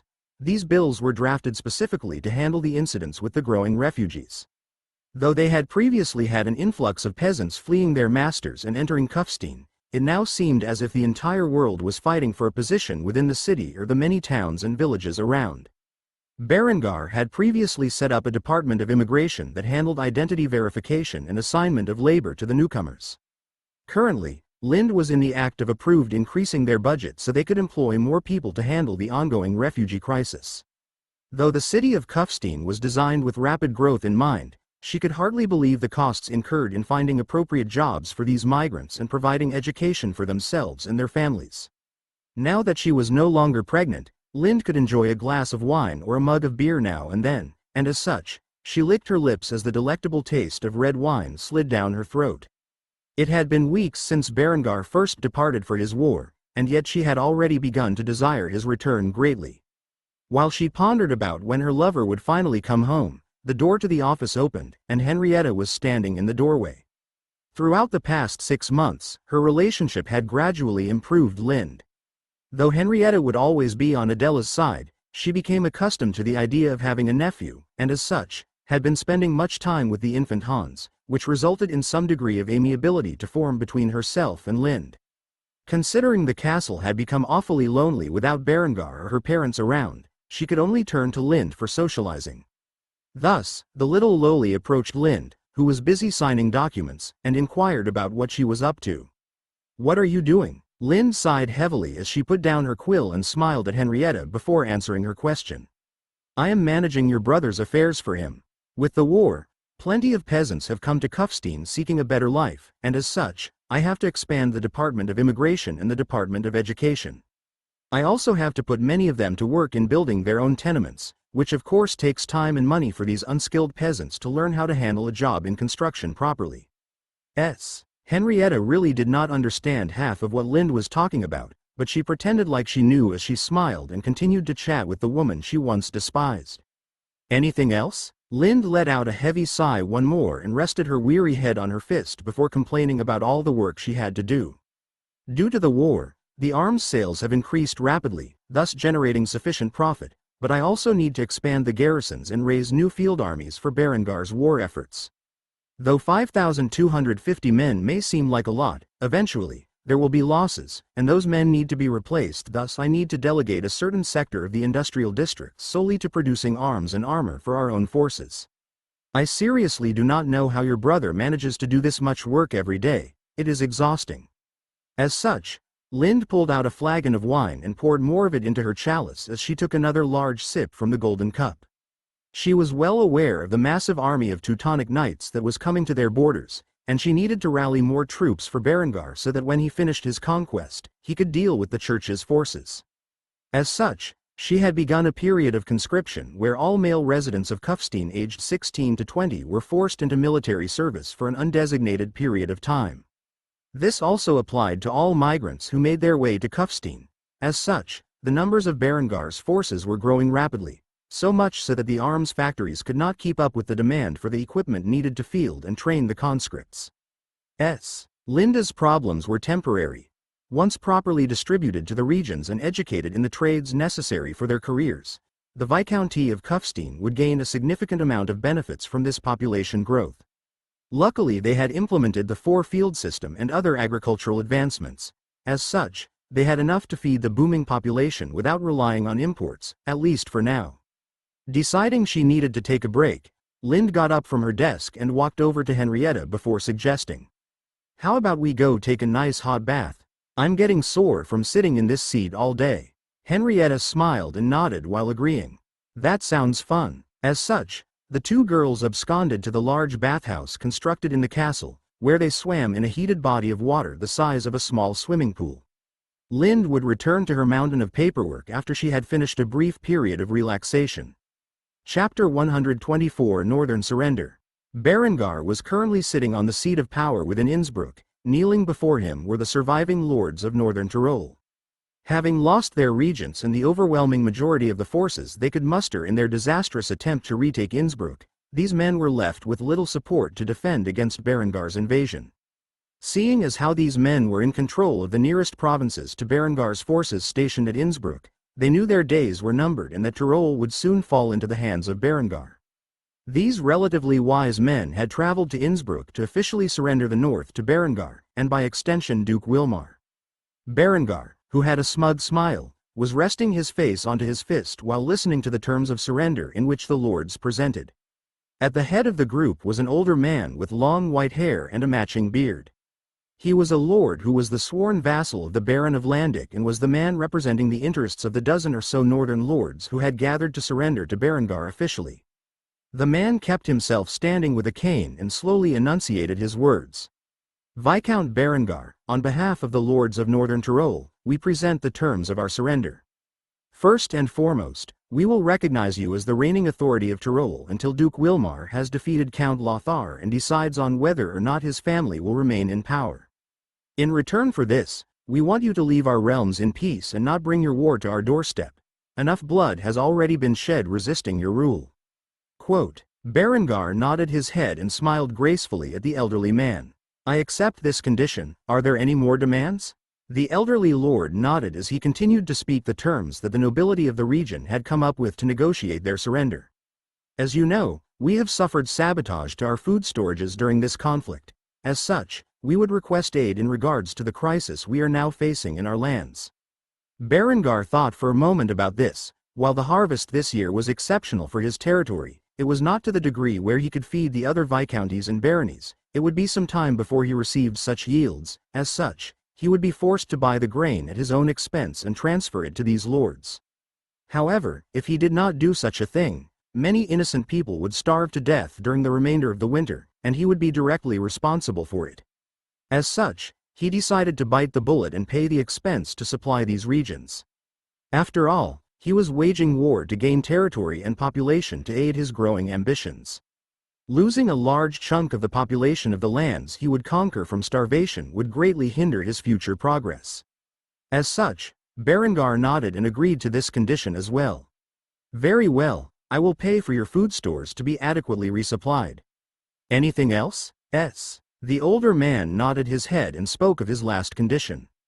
If you win this war and successfully put down Count Lothar's rebellion, and the Duke decides to appoint Leodbert as his father's successor, we request that you honor this arrangement and do not act as a usurper. If you are truly waging war for the sake of restoring Duke Wilmar's authority to Tyrol, then you will have no problem accepting this condition. This put Berengar in a difficult position if he accepted this request, and he was not rewarded with the county of Tyrol for his efforts. He would have waged this war in vain, but if he denied this condition, then he was essentially making it publicly known that he was actually nothing more than a usurper, and that would further embolden the remaining regions of Tyrol to continue to defy him, which would be disastrous as he did not have enough men to lay siege to every city and town in every province of Tyrol. He was relying on a few overwhelming victories at key provinces to force his enemies to the negotiating table. They would be much more likely to do so if they believed Berengar was acting in the interests of Duke Wilmar instead of himself. Berengar tapped his finger on the armrest of the chair he was seated in several times before coming to a decision. After several moments of near silence, Berengar finally voiced his decision on this condition. I accept. If that is all, then I hereby recognize the surrender of Northern Tyrol. Seeing Berengar accept the third and final condition made many of the other noblemen smile. Truthfully, aside from the barons and viscounts directly under the vassalage of Count Lothar, most of the lesser noblemen who lived in Tyrol were not exactly supportive of Lothar's rebellion and had merely been following orders. With Berengar accepting the final term, they felt that he was sincerely acting as a loyal supporter of the Duke rather than a man who was using the current crisis to usurp the county of Tyrol for his own greed. As a result of this surrender, Northern Tyrol was temporarily under Berengar's control. He planned to be marching upon Southern Tyrol and Trent shortly in order to capture the remaining territory of the county of Tyrol. For now, Berengar had to think of a way to convince Duke Wilmar to revoke the title of Count of Tyrol from the von Habsburg-Innsbruck dynasty and appoint his own dynasty as the future counts of Tyrol. Little did he know that when Duke Wilmar finally heard the news that northern Tyrol had surrendered to Berengar after a little over a month of combat, he would begin to favor Berengar's abilities greatly and would become far more amicable to the idea of making Berengar and the von Kufstein dynasty the Counts of Tyrol.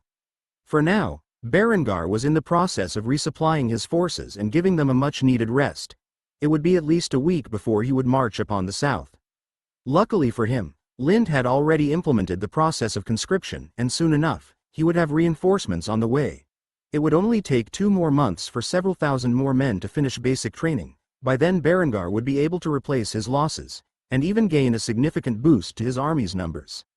Chapter 125 Adela's Plea.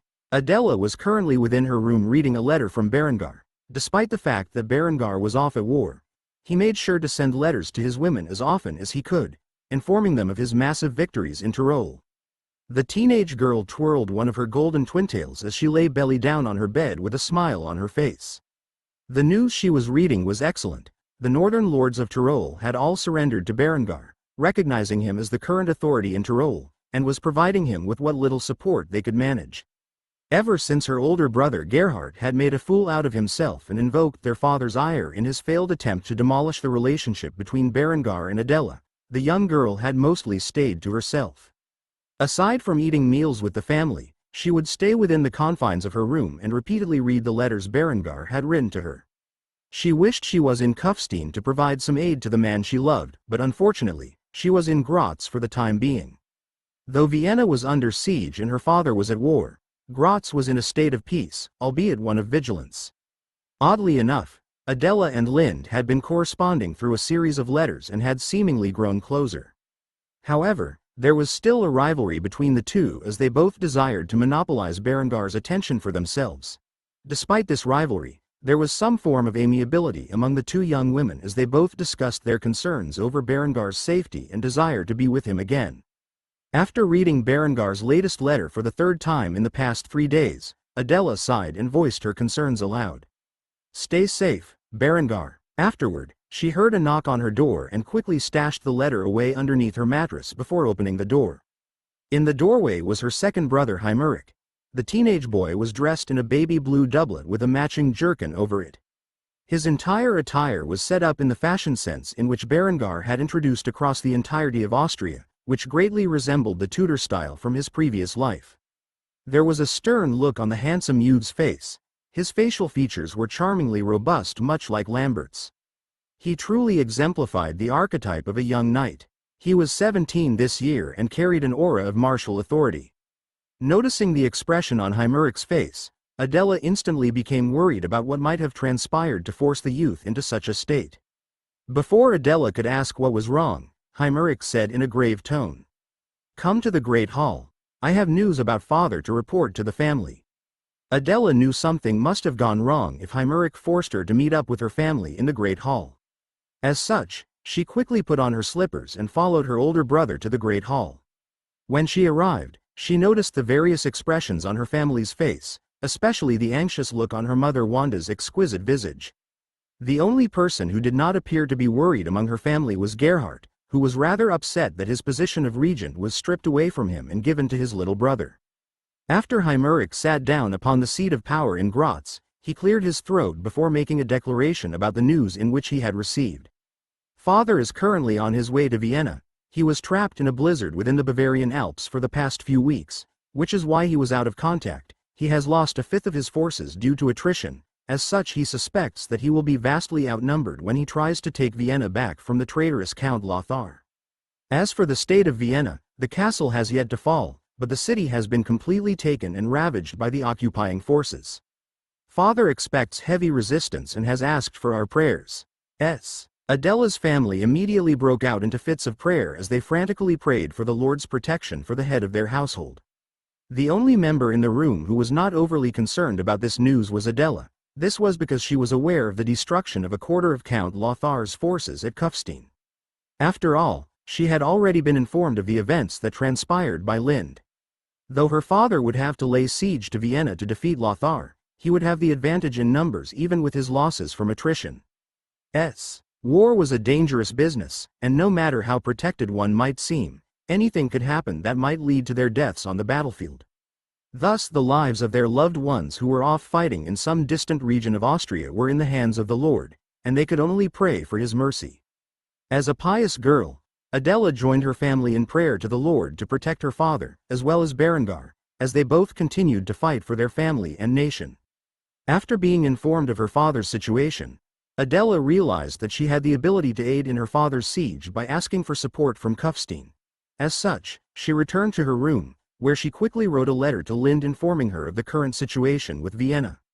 Due to Berengar's conquest of Tyrol, Adela doubted whether or not he would be able to receive her request for aid before it was too late. As such, she sent the letter to Lind, who she knew was currently acting as Berengar's stand-in within Kufstein. The letter contained a formal request for material aid to Count Otto's forces to eliminate Count Lothar and his allies at Vienna.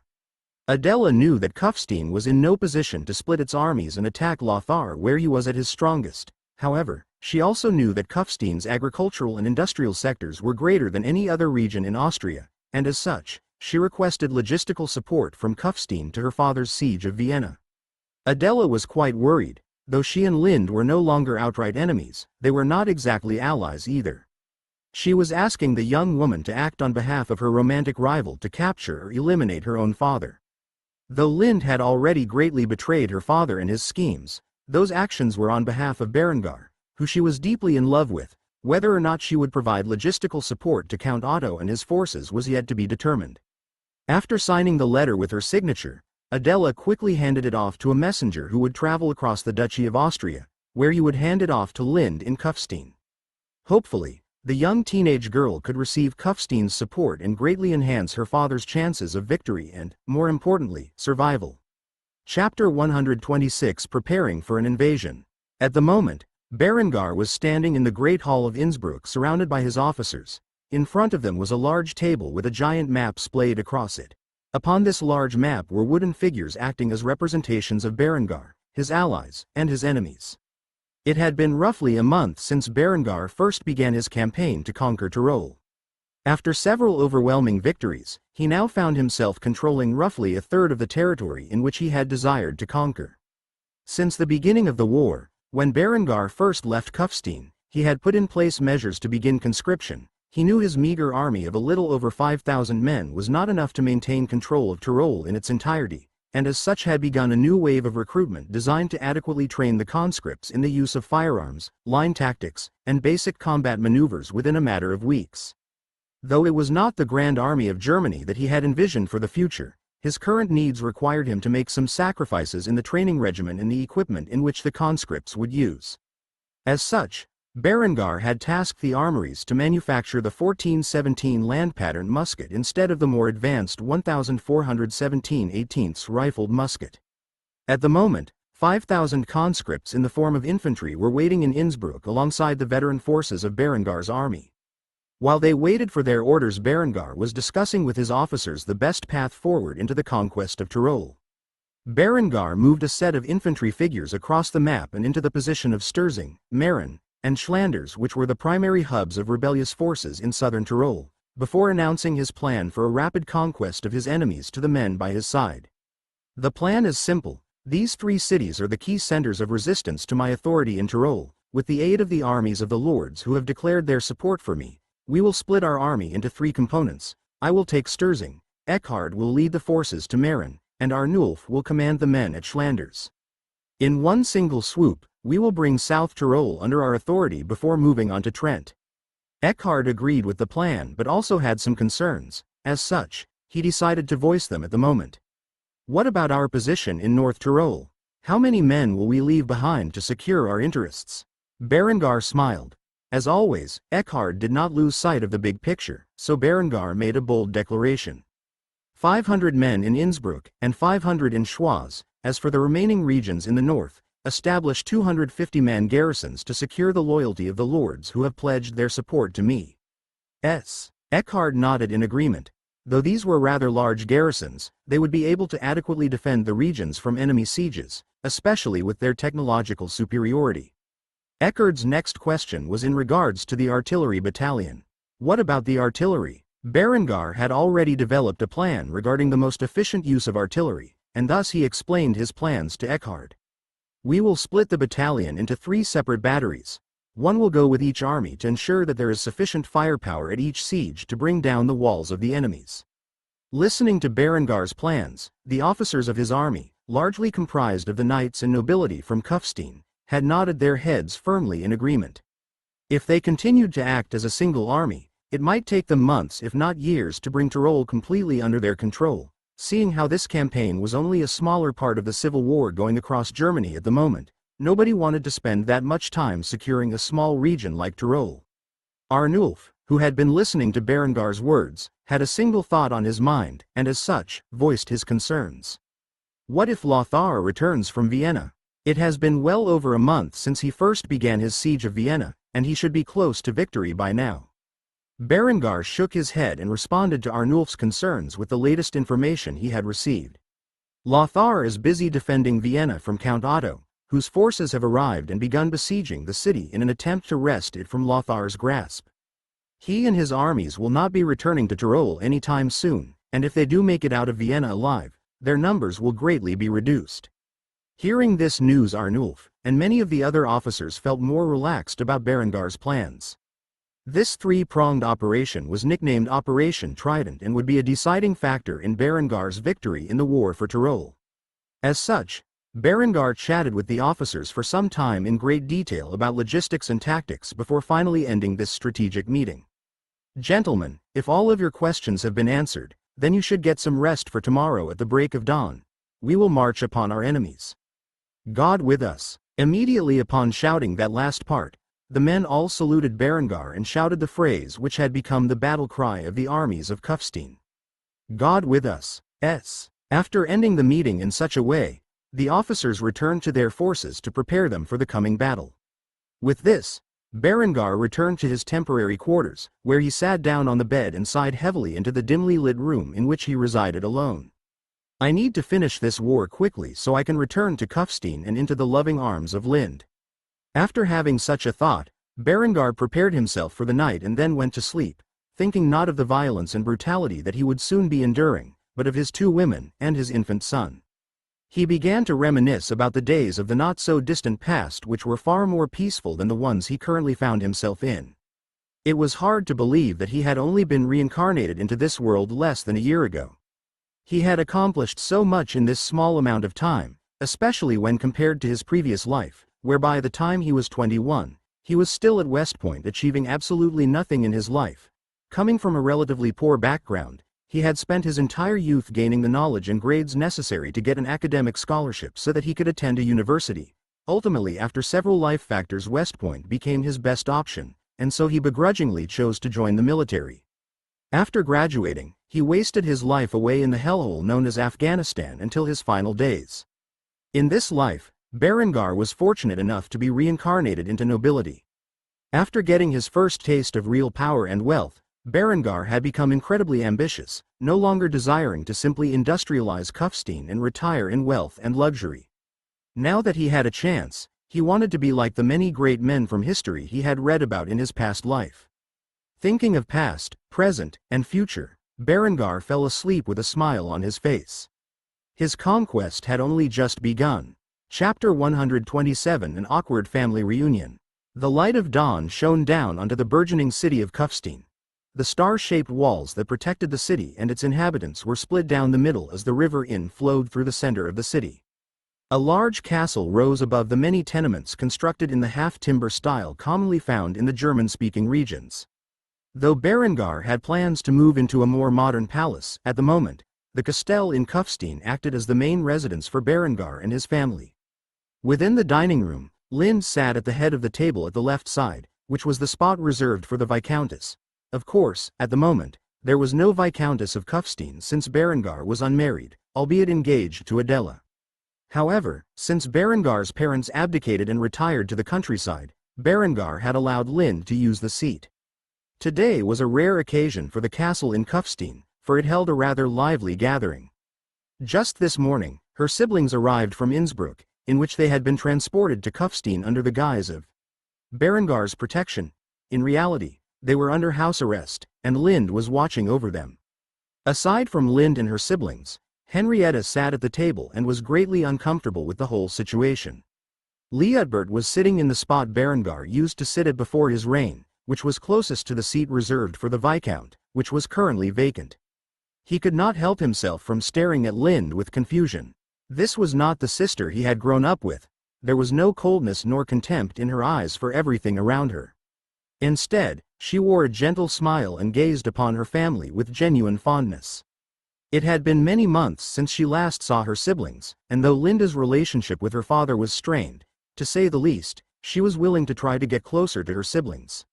Eventually, Liutbert had to express his doubts over Linda's shift in character. "Who are you, and what have you done with my sister?" In the past, such a rude comment would have sent Lind into a fury, but now she merely laughed it off, as she recognized that her personality had changed greatly in the last year. Instead, she replied to Liutbert by asking about his meal. "How are you enjoying your meal, Liutbert? Surely the breakfast here in Kufstein is better than anything you have ever had in Innsbruck." Liutbert fell for the sleight of hand and quickly took a bite out of the breakfast sandwich the kitchen staff had prepared before responding to his little sister. "It is excellent. I did not know such fine cuisine existed." Lind chuckled at his remark and taunted him for his inexperience with Kufstein's culinary arts. If you think this is good, wait until you have had dinner. You will never want to leave this place." As Liutbert and Lind discussed the meal, Adelheid was glaring at Lind. She could not believe the changes in her precious big sister's personality over the past year. It was too dramatic. Just what sorcery had Berengar cast to make her once proud and domineering big sister transform into such a sorry state? However, she did not wish to make a scene and, as such, kept her thoughts to herself. Eventually, Linda's little brother Hermann interrupted the ongoing conversation and steered it into deep waters. He was scowling at his two older siblings and scolded his big sister, who he had once looked up to, for her lack of loyalty to the family. "I cannot believe you betrayed our father. All for that traitor Berengar, who as we speak is currently ravaging our family's lands in an attempt to steal away father's rightful title." Hermann was roughly the age of Adela. He had just entered his teenage years and was filled with intense rage every time he thought about his older brother's surrender at Innsbruck and his older sister's outright betrayal. After all, Lind not only slept with the traitor Berengar but had actively plotted against their family in support of Berengar's ambitions. To him, his sister's actions were completely unforgivable. Lind glared menacingly at Hermann. The boy clearly did not understand how wrathful Berengar could be. Luckily for him and his siblings, they were all allowed to live peacefully in Kufstein under house arrest, where they could dine on the greatest food and live in absolute luxury while the war waged on. Seeing his elder sister's fury, which he was all too familiar with, a cold sweat broke out on Hermann's forehead as he shivered at the thought of what Lind might do to him for speaking ill of her lover. He immediately shifted his glance back to the plate where he ate the omelette in front of him. Lind, however, would not let such an accusation slide by, and as such, she addressed Hermann's statement. "Why would I ever support father and his damned obsession with becoming duke? Since when had father ever paid the slightest bit of attention to us kids? Our entire lives, he has neglected us to pursue his dreams of being Duke of Austria, all because he has an inferiority complex about being part of the branch family and not the main Habsburg line. If you ask me, he deserves to lose his head for his treasonous actions. Berengar is not a traitor. Instead, he is the only one of father's major vassals who has enough of a conscience to act against father's illegitimate rebellion." Though Linda's words were harsh, they were also true, at least regarding the parts about her father. Count Lothar considered all of his children as disposable pawns whose sole purpose was to advance his ambitions. He was never much of a fatherly figure to his children, which is one of the reasons why Lind had turned out so poorly before she met Berengar. Though Lind was spoiled growing up, it was only a way for Lothar to coerce her into acting in his treasonous plots. The reason Count Lothar was so enraged about Berengar and Linda's affair was twofold. Firstly, the man saw Berengar as nothing more than low nobility unworthy of mixing with his family's prestigious blood.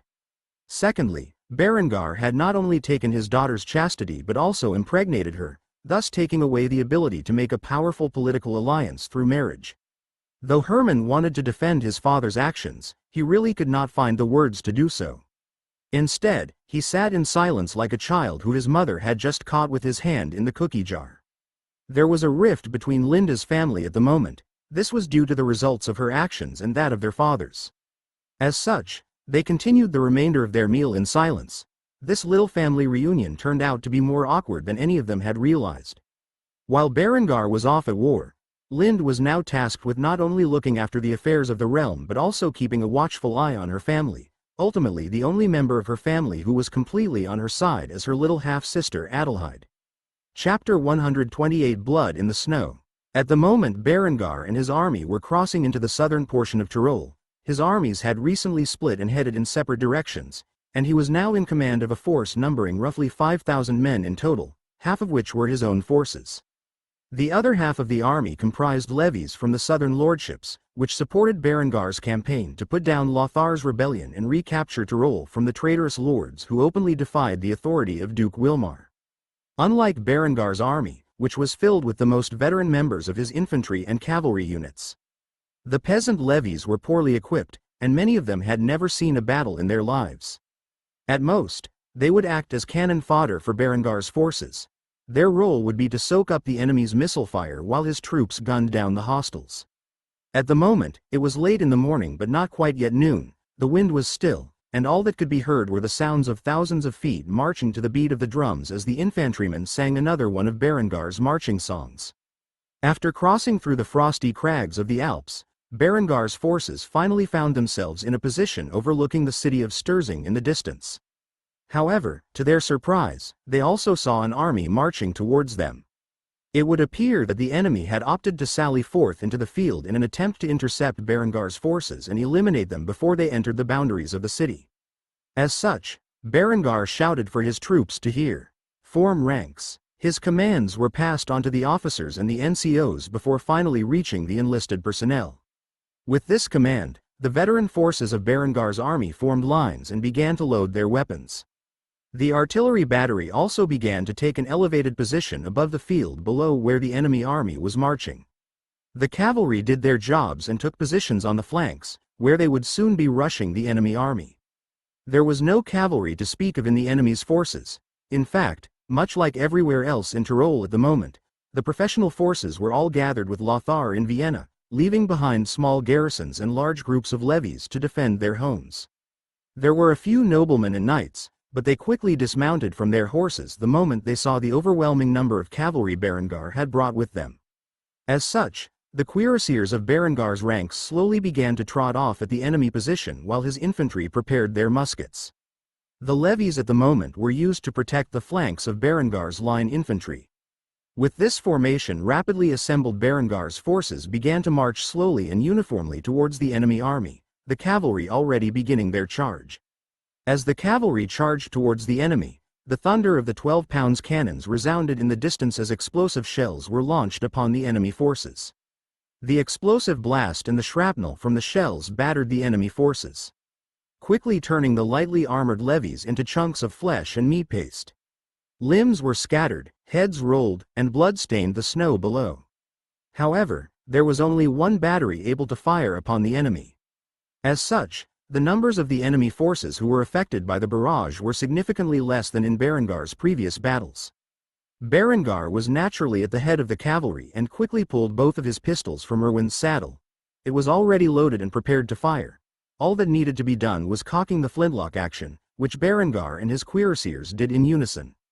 The enemy had a few archers with them and began to fire on the steel-clad horses of Berengar's cuirassiers. At this period in history, barding was still an effective way to protect your horse, and as such, Berengar had spent a great sum of money armoring the horses of his cavalry. After all, they cost him a fortune to purchase. It would be a shame if they died so easily on the battlefield. The arrows loosed upon his cavalry as a large volley fell from the sky as if they were raindrops, yet to the dismay of the enemy's forces, the arrows failed to gravely injure neither the horses nor the cuirassiers. Instead, the three-quarters plate armor and the steel plate barding covered the majority of the cavalry's body, deflected the bolts as if a padded arrow was hitting them. If anything, a few arrows found their way into the gaps in the armor, but these were not vital areas, and as such did little more than inflict pain upon the riders and their horses. As such, the enemy levies quickly raised their spears, anticipating a clash from the heavily armored cavalry forces. However, before such a situation could occur, the horses strafed out of the direction of the spear walls and galloped to the side. While the horses maneuvered in this way, The hundreds of cuirassiers pulled on the triggers of their 2 pistols and aimed down the enemy at point-blank range. As the hundreds of pistols went off, they quickly cut through what meager defenses the levies were equipped with and shredded the bodies of the men who made contact with the lead balls. Blood-curdling screams filled the air as the blood of the levies splashed upon their comrades. After firing their shots, the cuirassiers quickly stowed away their pistols and unsheathed their heavy cavalry swords as they rerouted their horses into a full-scale charge.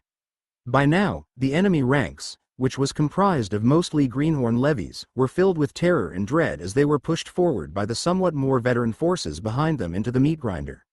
They could not help but think to themselves that the weapons in which Berengar and his army wielded were some form of vile sorcery gained by consorting with the devil's minions. These were an uneducated and superstitious bunch, and the propaganda the church put out about Berengar filled their fearful minds as they walked ever closer to the enemy formations. When the musketeers finally got within firing range, they formed a proper firing squad with the first column kneeling and the second holding their rifles above the heads of their kneeling comrades. The officers gave the orders to fire, which resulted in over 1,000 lead projectiles flying down range and into the bodies of the levies advancing upon them. With a single volley, the hostile peasant levies were quickly overwhelmed by Berengar's technological superiority, many of which had begun to break ranks and flee back to the city. As for the brave souls who remained and continued to fight Berengar's forces, they were quickly cut down by another volley of fire before even reaching their enemies. Unlike previous battles, Berengar did not immediately give chase. Instead, he raised his fists and gave the opposite order: halt. With that, his forces came to a sudden stop. The levies of Berengar's forces were thanking God that their lords were wise enough to join forces with Berengar, for if it were them who had marched upon such an army, they too would be lying dead in the snow. After gazing upon the violent remains of the battlefield, Berengar noticed a sea of corpses whose blood had drained out onto the snow below. The grim sight had left those uninitiated among Berengar's ranks feeling sick to their stomachs. After standing in the cold gazing upon the grisly scene, one of the lords who had backed Berengar finally snapped out of his daze. The scenes of the battle that had just been waged consumed his sense of reason for quite some time. Now that his mind had returned to him, he asked Berengar about the routing enemies. Should we not pursue them? Berengar merely shook his head and pointed his blood-stained sword at the piles of hundreds of corpses that lay scattered across the frost-covered ground before speaking the thoughts on his mind. A wicked grin was on his face as he revealed the details of his plan. They have already paid a great price for rebelling against us. When the survivors return to the city and inform the garrison of what they have witnessed here today, how do you think that will affect the morale of the defenders? When we finally lay siege to this city and unleash the power of our guns upon it, do you think they will still have the will to fight? With that said, the lords who had backed Berengar instantly thought what would have happened to them if they had chosen to stand with Lothar against Berengar, and they shivered at the chilling thought. Surely their cities would be next. Luckily for them, they had chosen to back the right horse. Without allowing the lords time to respond to his remarks, Berengar raised his sword in the air and commanded the army behind him. I want a siege camp built before sundown. Forward march. With that, the army that had suffered few casualties in this battle began to march upon the city of Sturzing, where they would lay siege to it for the next few days. Though Berengar had no way of knowing how his other 2 armies were faring, he had a feeling that they were in a similar position to him right now. As such, he smiled as he rode on horseback into the vicinity of the city of Sturzing. Chapter 129: Establishing Camp at Sturzing. Berengar sat atop his trusty steed Erwin. The muscular black destrier gallantly trotted at the front of the army in which Berengar was currently leading. Aside from the thousands of infantry he had at his back, the man also led a few thousand levies raised from the lords and regents of the portion of southern Tyrol in which supported Berengar and his campaign. Beside him were the commanders of these mostly levy-based units. They were clad in knightly armor in the design fitting for the time period. This army was one of 3 which had begun to march on 3 critical regions, which acted as the centers of rebellion against Duke Wilmar within the region of Tyrol. By laying siege to these areas, Berengar would effectively bring southern Tyrol under his control in one fell swoop.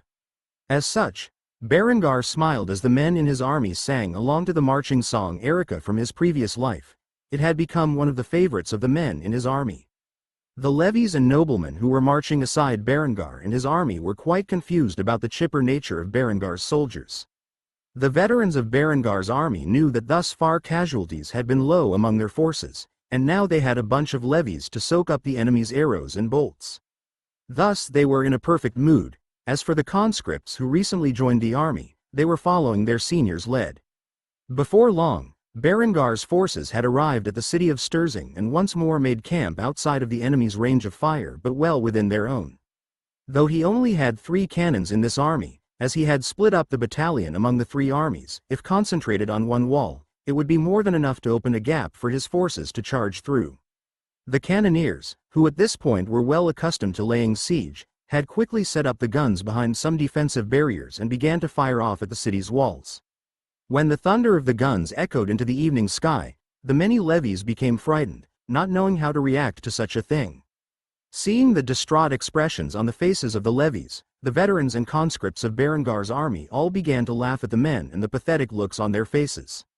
If these levies looked like they were about to shit bricks, they could only imagine the faces of the enemies currently bombarded with explosive shells. Berengar decided to take a moment to comment on the situation. Is there anything more beautiful than the echo of an artillery battery and the smell of gunpowder amid a cold winter's sunset? He was speaking to his officers and the lords who had gathered to support him. If Eckhard were here at the moment, he would probably sigh and think to himself that Berengar was enjoying himself a little too much in this campaign of his. As for the other officers under Berengar's command, they all gazed off into the sunset much like Berengar had and took a moment to listen to the thunder of guns and the screams of the bombarded among the beautiful scenery. One of his officers spoke up to Berengar and his twisted idea of beauty. "My lord, I think you should lie down. You are clearly unwell." Berengar merely chuckled at the man's comments and smiled as he inhaled deeply, enjoying the scene before his eyes. After snapping back to reality after several moments, Berengar gave the officers their orders. "Well, what are you all standing around and waiting for? Make sure the camp is properly established and the sentries are set to schedule. We don't want a repeat of what happened in Schwaz, do we?" Fearing the backlash of their lord and commander, the officers quickly got to task assembling the siege camp. Under the sunset, thousands of black and gold tents were quickly set up, with a series of trenches supported by sandbags and barbed wire established around the perimeter. Guard towers were on all sides to keep a watchful eye on the potential arrival of enemies. Berengar had failed to use a trench system outside of Schwaz, which was a mistake on his part. By digging a semi-modern trench system around the encampment, he was capable of providing a vastly superior line of defense against oncoming attackers, which could fully make use of the several hundred rifled muskets in his army and their range advantage. As the sun faded away and the moon replaced it in the sky above, Berengar decided to take the first watch. Thus he grabbed a hold of a musket, loaded it, and climbed into the trench system where several sentries were keeping watch. Seeing their lord and commander jump in the hole with them, these new conscripts were quite shocked. They times expected Berengar to be in some large tent, with a fire going and maybe even a woman by his side. Yet here he was, taking up the first watch in the trenches alongside them. Berengar gazed into the distance as he looked upon the city's walls, which were under a near-constant bombardment.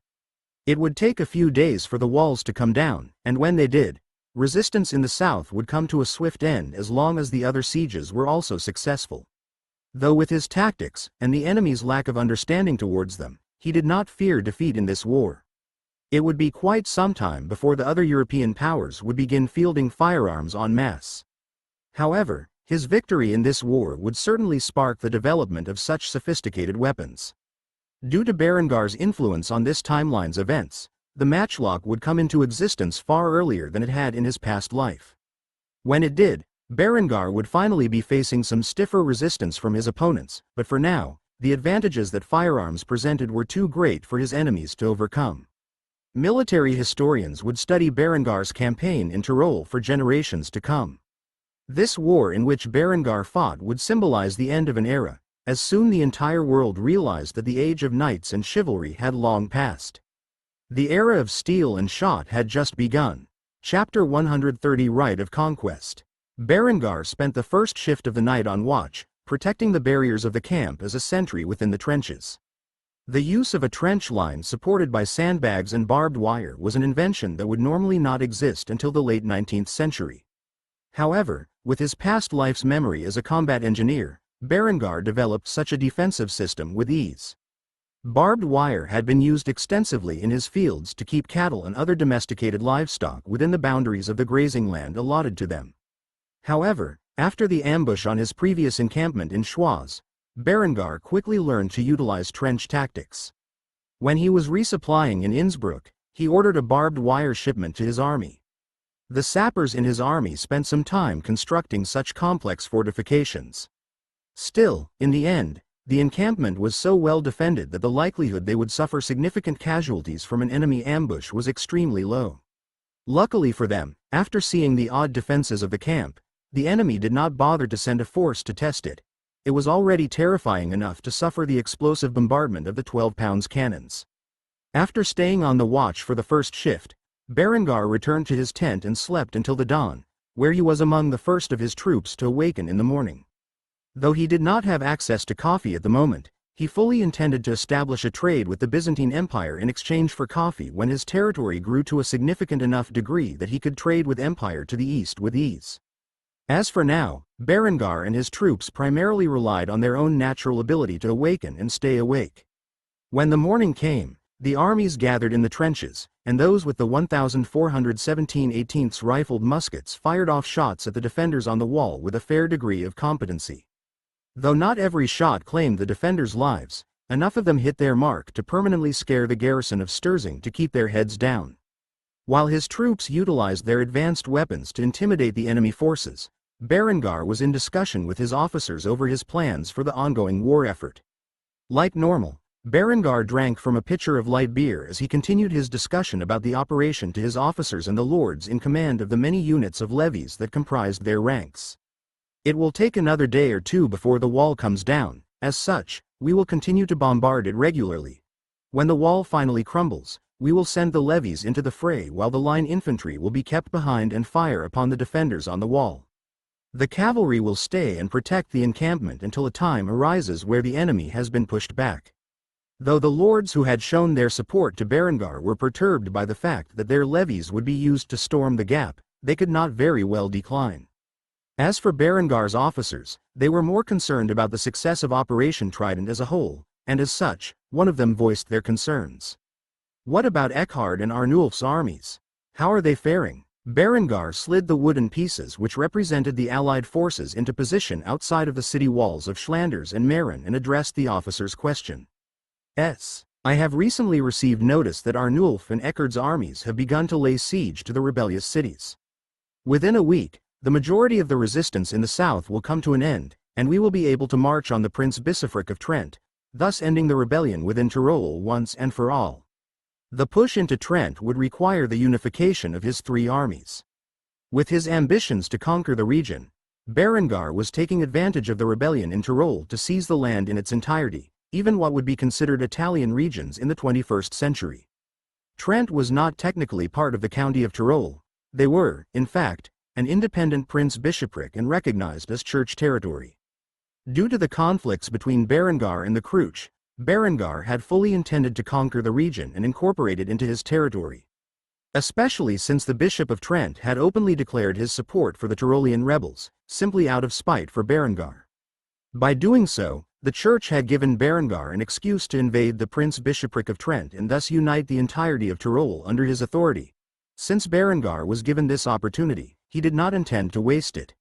His plans to march on Trent did not sit well with the other lords who considered it an unlawful annexation of ecclesiastical territory. One of the lords even spoke his mind on the matter, which visibly upset Berengar. You intend to march on an ecclesiastical principality? Under what grounds do you dare to usurp the territory of the Church? Berengar stared coldly at the old and pious nobleman who had sided with Berengar out of support of Duke Wilmar, despite his religious objections to the heretic known by the Church as Berengar the Accursed. The look in Berengar's eyes displayed his murderous intent. Rather than justify his actions through the legal jargon, Berengar took a more daring approach. The Church has already declared war upon me. Therefore Trent will be mine by right of conquest.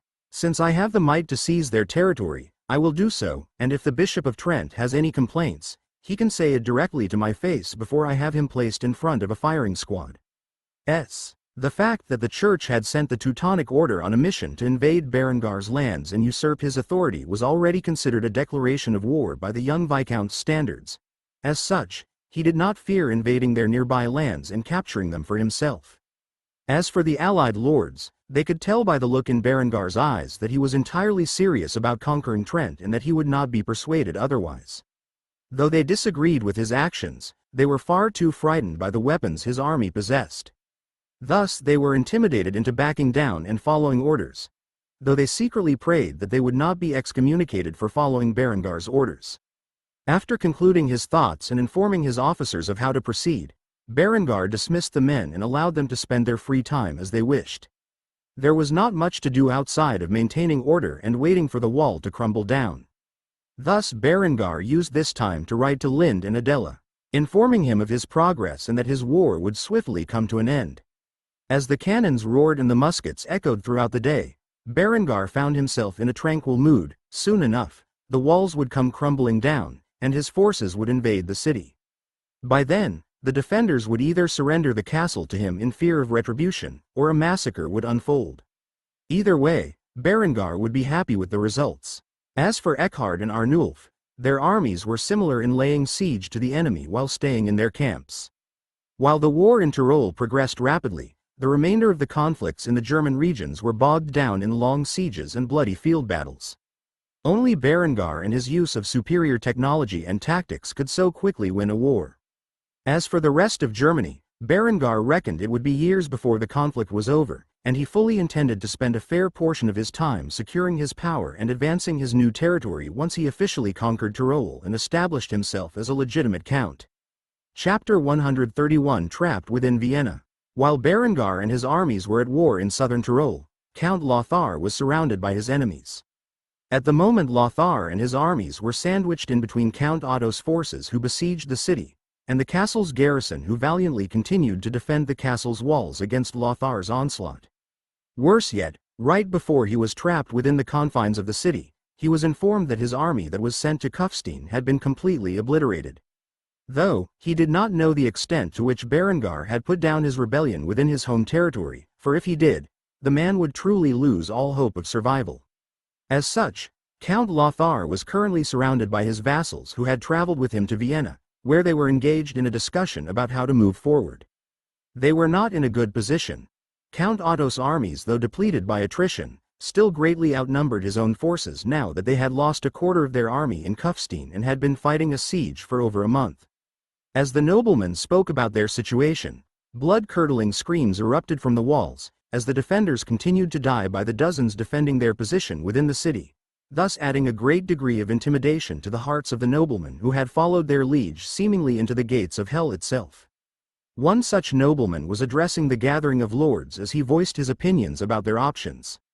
It has become increasingly clear that there are only two options: stay within the city and continue to lay siege to the castle while simultaneously protecting the city walls. If we can succeed, we can use the Duke's family as hostages to negotiate Otto's surrender.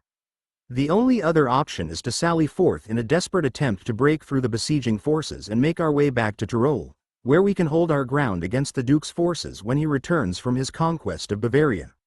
After saying this, the gathering erupted into chaos as two factions were formed: those who supported staying in Vienna and fighting for what they had worked so hard to achieve, and those who wanted to return to Tyrol and resist Wilmar's rule as they conserved their strength. Of course, those who wanted to return to Tyrol had no way of knowing that by the time they arrived, it would be in Berengar's hands, and key cities would be staffed with large garrisons of men, with their walls armed with cannons. Count Lothar was entirely unwilling to give up on Vienna.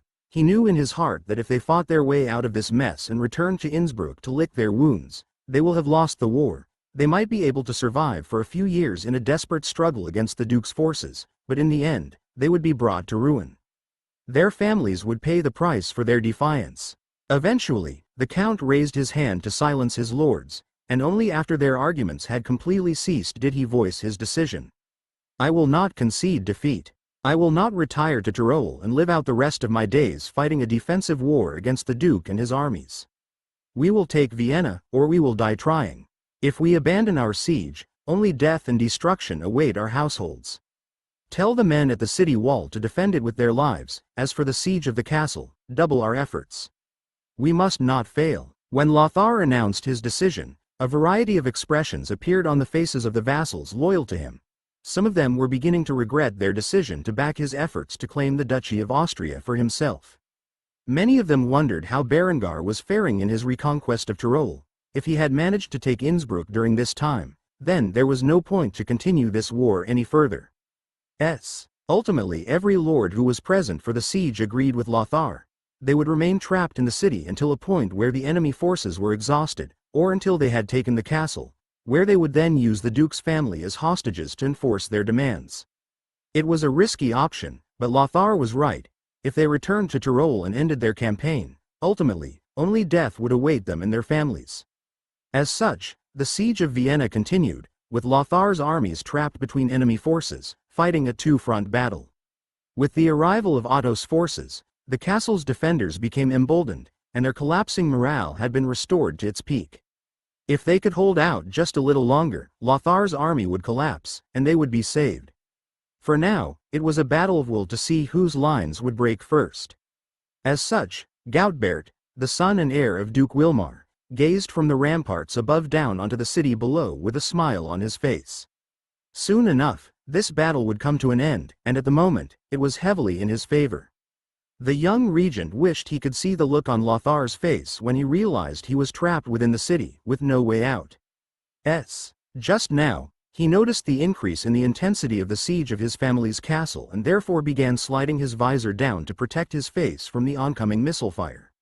The young man shook his head as he voiced his thoughts aloud. It appears that Count Lothar has realized he is running out of time.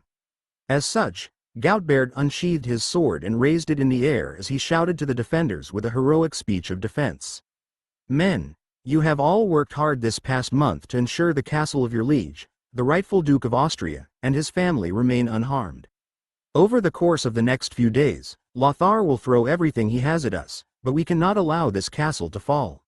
For if the castle falls, the suffering of the citizens of this city will be in vain. Hold the line as if your very soul depended upon it." With these words spoken, the defenders rallied behind the commander of their forces. They screamed into the air, allowing all of the anxiety and misery they had endured over the last month to escape from the confines of their hearts. With this speech, a new sense of zealotry was formed among the defenders, which would hopefully allow them to endure through the hardship that would follow and successfully defend their position until Count Lothar's forces were broken by Otto's. With these events, the siege of Vienna had reached its climax and would soon be coming to an end. Who won the battle was solely determined by the castle's garrison and their will to continue defending its mighty stone walls. Chapter 132 The Count's heir submits. While Berengar was engaging in Operation Trident, and Otto was laying siege to Vienna to liberate its population from Lothar's tyranny, Lind was resting in Kufstein presiding over Berengar's reforms. Through the conquest of Schwaz and Innsbruck, she had begun incorporating it into Kufstein's jurisdiction, and though she did not allow for conscription of the people in the region yet, infrastructure projects and agricultural overhauls were underway. The sooner she got them under construction, the sooner the profits would show themselves.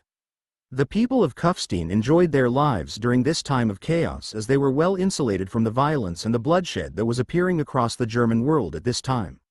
However, many young men decided to fulfill their patriotic duty and volunteered for military service. Of course, the volunteers were only a small percentage of the troops being raised to not only aid in Berengar's campaign but ensure the defense and stability of the entirety of Tyrol, which Berengar would soon conquer. As such, thousands of young men were currently undergoing basic training, where they would then enter specialized training in the field they were most suited for. After receiving the first batch of conscripts in Innsbruck, Berengar instructed Lind to continue specialized training, with infantry being the main focus, followed by artillery and then the cavalry. Berengar currently had an entire cavalry battalion under his command, and because the unit had suffered limited casualties during the war, it was more than enough to deter the cavalry forces of any potential army that he would come across for the time being. At the moment, the newest batch of recruits had begun their basic training and were going through basic PT to get them into fighting shape quickly. Push-ups, sit-ups, Pull-ups, runs, etc., became a daily exercise for the men who had been forced into service. Basic marches and formations were also drilled into their heads. They also practiced how to operate their weapons efficiently, as a set of drills were created to quickly instill the loading procedure of the muskets into the muscle memory of the men who wielded them. As such, the military bases used to house and train recruits were overflowing with thousands of young men who had just entered the armed forces. Some of them had been here for weeks and would soon ship out to their stations across Tyrol, whether that was in the form of a field army or acting as a garrison. As for the officers, the surviving knights and noblemen of the captured regions were incorporated into Berengar's army and were effectively trained to fulfill the position of his officer class. Seeing as how they went from being lords and knights to officers, there was an initial degree of defiance by the cadets. Still, when they came to realize how effectively organized Berengar's semi-modern army was, they quickly changed their tune. There was a degree of civility and respect afforded to officers much like that of a knight or nobleman, and as such, they quickly found themselves at home within the officer class. Granted, it was a meritocratic force, and they would not be afforded the position due to their birth. They would still have to graduate from the so-called military academy, and climb through the ranks through a display of competency. Yet, at the moment, there were few if any commoners among the officer class, so for the time being it had essentially been turned into a position held by the nobility within Berengar's military hierarchy. After all, few commoners were educated enough to lead soldiers into battle properly. While the conscripts continued their training, Lind was reading the news she had received from Adela about their father's battle in Vienna. The likelihood of her father surviving the siege was slim, but there was a chance the weasel could escape and return to Innsbruck. While she was reading the letter in Berengar's office, the door opened to reveal her brother Liudbert, who she had not seen since the awkward family reunion they had a few days prior. After appearing in her office, Liudbert noticed the look on his little sister's face and began to question what she was reading. "Is the letter important?" After realizing that she had been smiling wickedly, Lind placed down the letter for Liudbert to read. Father is trapped in Vienna, and Berengar has begun to lay siege to the key centers of resistance within southern Tyrol. It is only a matter of time before father loses the war. I suggest you find out where your loyalties lie before it is over. After all, Berengar is ruthless when it comes to dealing with his enemies. Seeing the letters Lind had provided Liudbert, which contained great intelligence about the ongoing war efforts, Liudbert could not comprehend why Lind would allow him to see such valuable information and voiced his concerns aloud. "Why did you allow me to read this?" Lind merely laughed lightly at his question and rested her beautiful face onto the palm of her hand while stared at Liudbert with a gaze filled with familial affection. "Because you are my brother Liudbert, and I do not want to see you end up like father. So I am giving you the option to make an informed choice. Either bend the knee to Berengar and recognize him as the Count of Tyrol by right of conquest. Or support father and side with his failing rebellion, though if you publicly voice your support for father, when he finally loses, you will be sure to suffer as a traitor." Thus an important decision was thrust upon Liudbert. He could either show his loyalty to his father, condemn Berengar as a heretic and traitor, and reject his claims to the county of Tyrol, which by the looks of it will not end well for him. Or he could submit to Berengar's authority and throw away his family's position as counts. Before he made his choice, Liudbert had one final question to ask Lind about her lover's plans for the future. "If I do as you ask, what becomes the position of our family?" Lind stretched her back into the soft leather chair and grinned with a comfortable smile as she informed Liudbert of Berengar's decision. "We will obviously lose status as counts for a while, but Berengar's ambitions don't lie at simply being a count, nor does he wish to be a duke as our father desires. When Berengar finally unites the German-speaking regions into a single cohesive empire, he will need talented and loyal men to fill the positions in his government. At the moment, his political reforms are in a stage of infancy, but I will let you in on a little secret. It will not matter which noble title you have in the coming years, at least not as much as it does now. By gaining the favor of the future emperor and proving yourself as a competent and loyal subject, that is how you will gain political and economic power in the future." When Liudbert heard the height of Berengar's ambitions from his sister's mouth, he could hardly believe it. Still, he could hardly consider himself a skeptic when thinking about how quickly Tyrol has fallen into Berengar's hands. If the man could seize Tyrol with an army in the thousands, what could he do with an army in the tens of thousands, or even hundreds of thousands? So long as Berengar managed to keep himself alive and in power, he could accomplish his vision. Thinking about the position he stood and that of his family, excluding their rebellious father, Liutbert sighed heavily and nodded his head as he decided the important crossroads he had found himself in. All right, I will support Berengar in any way you need me to. From the intelligence you have shown to me, father is doomed to fail in his war, and Tyrol will soon fall into Berengar's hands. It will be doubtful for the Duke to trust the governance of Tyrol to our family after father's actions, so I hereby submit to Berengar's authority. Lynn smiled devilishly as she heard her brother relent, and she rose from her seat to pat the young man on his back. You have chosen well, brother. With this, Berengar's ascension to Count of Tyrol could no longer be argued if the heir to Lothar was willing to relinquish his claim in favor of Berengar. Unknowingly, Berengar had gained a valuable ally in his future wars. After all, Liutbert was a wise and intelligent young man. One who would prove instrumental to Berengar's future gains. Chapter 133 Storming the Gap. It was late into the fourth morning of the siege of Sturzing when the wall finally came crumbling down to the ground, yet unlike previous sieges where the musketeers would rush into the fray and open fire on the enemy before running them down with their bayonets in a great melee. The rifled musketeers fired their shots from the safety of the trenches, continuing to engage the defending archers who stood on the ramparts. As for the force that rushed the now giant gap in the wall, it was the levies. Poorly trained and equipped but fearful of the musketeers behind their ranks, the levies boldly charged the enemy garrison under the protective fire of the rifled musketeers from afar. As for the many more smoothbore musketeers, they continued to hold their position until it was time for them to advance. Bodies fell from the ramparts as the archers revealed themselves to fire upon those who penetrated the now giant hole within the wall. Spears were thrust into the torsos of the levies from both sides. It was a levy versus levy fight at the moment, as very few men at arms were left behind in Tyrol. Blood spilled across the floor, and bodies soon filled up the gap. Without using firearms to break the line of defense, it quickly turned into a stalemate as the enemy defenders plugged the hole, funneling the levies in a few at a time. When Berengar saw the stalemate begin to transpire, he raised a small flag and waved it, signaling the levies to pull back and the smoothbore musketeers to advance. The rifled musketeers fired from their defensive positions while the cannons bombarded the ramparts, allowing the smoothbore musketeers to advance with sufficient covering fire. Eventually, the allied levies that supported Berengar's forces had withdrawn, allowing the musketeers to form a firing squad in the gap and rain a volley down upon the forces defending the hole. After the volley gunned down the front row of defenders, the grenadier advanced and lobbed their grenades into the gap between the walls. The explosion of several dozen grenades filled the gap where the explosive blast and the shrapnel tore the defenders to pieces. Afterward, the grenadier and line infantry pulled back, allowing the levies to once more charge the now concussed and injured defenders. This time Berengar sat back in the camp and enjoyed the show.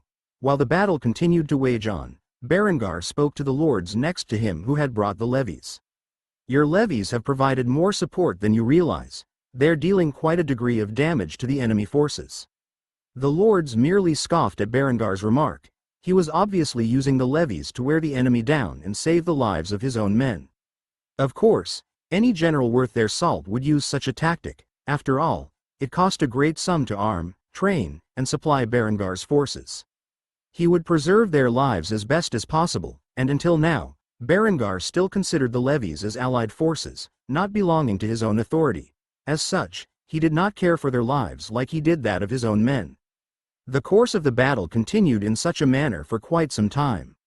Every time the battle reached a stalemate, the grenadier and line infantry would break it, allowing the allied levies to continue their advance. Unlike previous sieges where he had 3 entrances to divert the enemy's attention to, allowing him to advance into the city rapidly, he now had to fight several thousand defenders in one single gap. As such, the battle waged well into the night before Berengar pulled back his forces to the siege camp. Under the continuous bombardment of Berengar's artillery, the battle for the city had reached a stalemate. In total, over 1,000 men had perished this day, but for Berengar, even his allied levies suffered significantly fewer casualties than the enemy. After all, they were protected by covering fire and gained significant ground against the enemy forces who filled the gap between the walls. Berengar's goal was to repeat this tactic the following day. if the city's defenders still had the will to fight, that was. Berengar, of course, was suspecting the city's garrison to surrender. The levies who were raised to fight against Berengar had suffered significant casualties both in the field battle before and throughout the duration of the siege. Unless they all wished to die fighting, there would be some form of defection that would transpire this night. As Berengar had guessed, several hundred defenders opened the gates to the city and raised the white flag after a couple of hours. Under cover of darkness, Berengar's troops were ordered to march into the city and restrain the defenders. Though this action had been done without the knowledge of the local lord, ultimately, the defenders felt the price to pay to secure their lord's power was too great. Thus Berengar was welcomed in by the defenders, who threw their weapons away and saluted him and his army with respect reserved for conquering heroes. While the lord slept in ignorance throughout the night in his castle, the city was swiftly secured by Berengar and his army. The surrendered levies were treated as prisoners of war and were afforded proper lodgings and humane treatment by Berengar's army, which thoroughly surprised the lords beneath his command. One of them decided to inquire about Berengar's behavior as they rode upon their horses' backs throughout the city, which was being secured by their troops. Why are you treating the defenders with such dignity? Berengar looked ahead into the darkness of the city and saw that the enemy forces were being tied up and led to containment.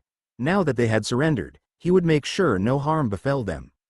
With a smile on his face, he replied to the lord's inquiry. They have surrendered and voluntarily disarmed themselves. They pose no threat and clearly no hostile intentions.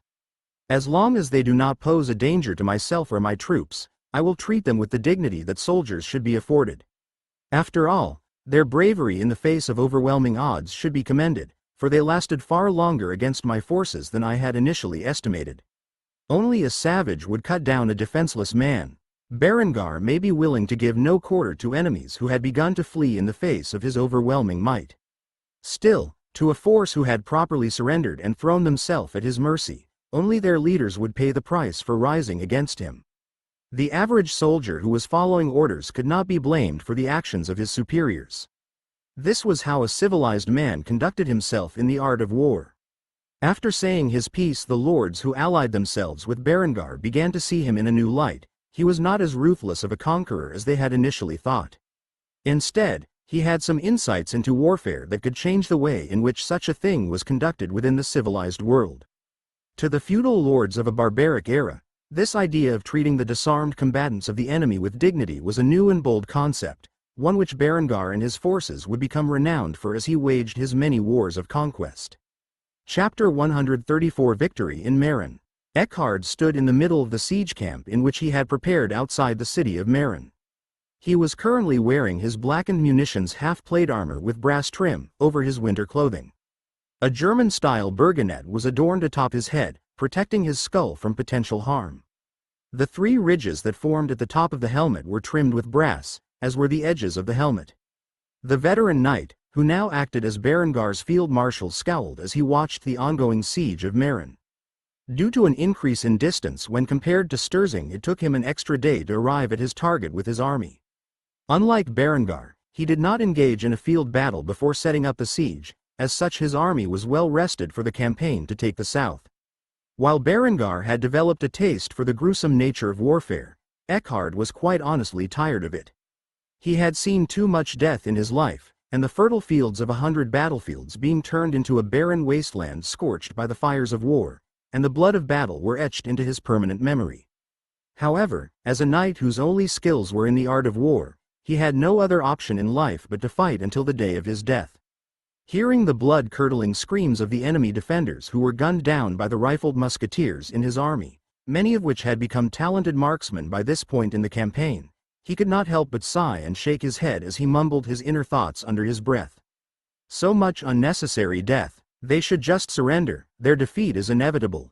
Despite the grizzled veterans' views of the conflict, the enemy persisted with all of their being in defending against the technologically advanced forces of Eckhard's army. Much like Berengar, the army in which he had been tasked with commanding was filled with a mix of veterans, conscripts, and levies.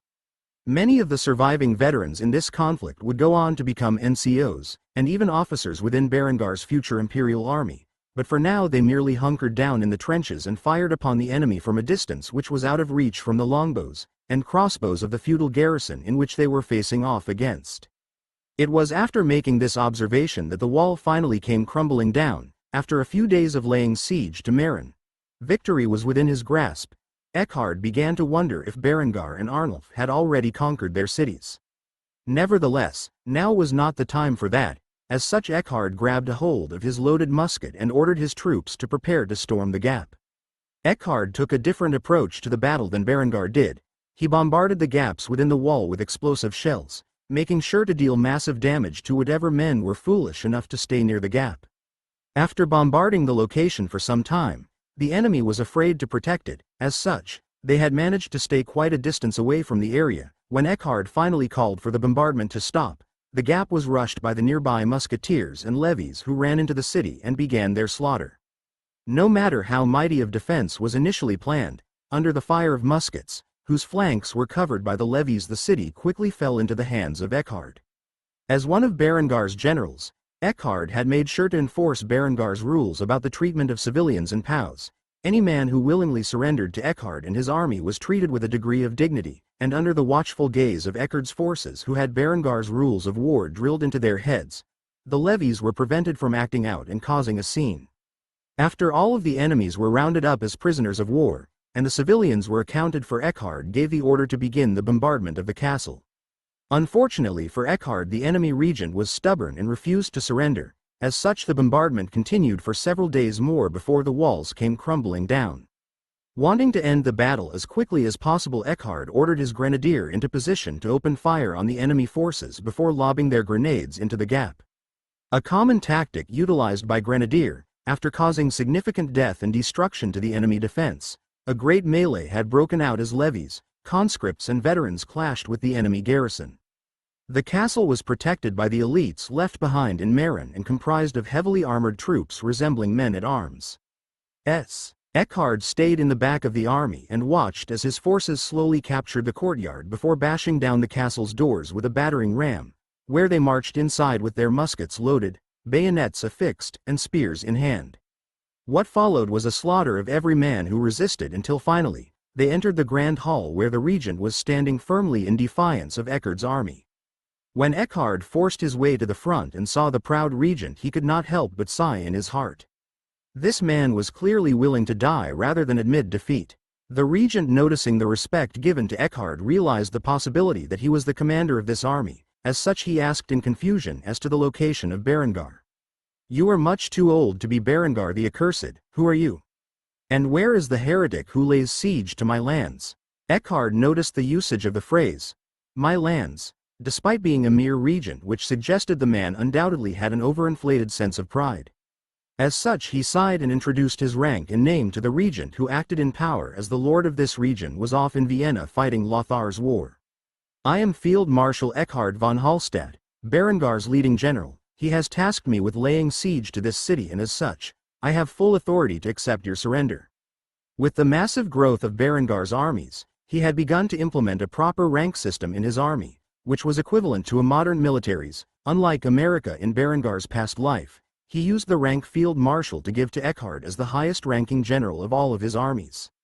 The stubborn lord looked at Eckhard as if he was joking, and once more inquired about Berengar's whereabouts. "Where exactly is Berengar if he is not laying siege to my grand city?" Eckhard once more noticed the usage of the term "my" when referring to the city, and if it was not obvious before, it became apparent now to everyone in the room that this regent was not only stubborn but incredibly arrogant, thinking that the leader of the loyalist forces in Tyrol would come to Meran himself. As such, Eckhard grinned and informed the man of his true value. "Berengar is currently laying siege to Sturzing and has asked me to take Meran in his absence. Now that the city belongs to us, and the castle has been secured, I highly suggest you surrender. If not, I will imprison you by force." At this point, it did not matter if the regent surrendered or not. The city was Eckhard's and by extension Berengar's. The regent's willingness to accept defeat was irrelevant. Yet shockingly, without an army to protect him, or the will of the people to stand up for him, the regent still refused to admit that he had lost, and instead chastised Eckhard. "I will never surrender this city so long as I draw breath. When Lothar and my liege return, they will drive you into the depths of hell, and I will be greatly rewarded for my loyalty." Seeing the stubbornness of this regent had turned into stupidity at this point, Eckhard merely sighed and gave his troops an order. Arrest this man, and put him in solitary confinement. I do not want him influencing the prisoners to rebel against our rule here. With that said, the soldiers pounded their chests in a salute and obeyed his commands. Yes, sir. After saying that, they quickly locked up the man in chains, despite his best attempts to struggle, and dragged him off to the dungeon kicking and screaming. I cannot wait to see how Duke Lothar slaughters you traitors like pigs. You will all be damned to the afterlife for following that heretic into hell. With those words said, the troops did not react in the slightest. As far as they were concerned, Berengar was a man who had proven himself time and again worth following. No matter what the church might say, he was a righteous man, who had practically become a warrior saint in their eyes. Of course, they had no way of knowing that in the distant future after Berengar's passing there would be an enormous debate among the leaders of the Church of Germany as to whether or not Berengar should be canonized as a warrior saint. With the regent locked away, and the city's defenders defeated, the battle for Meren had resulted in a victory for Eckhard, the first of many that would come from the first field marshal of Berengar's armies. Chapter 135: Successful Operation and a New Invasion. At the moment, Berengar was standing in the middle of the Grand Hall of Sturzing. After a well-fought siege, the enemy had conceded and was kneeling before him.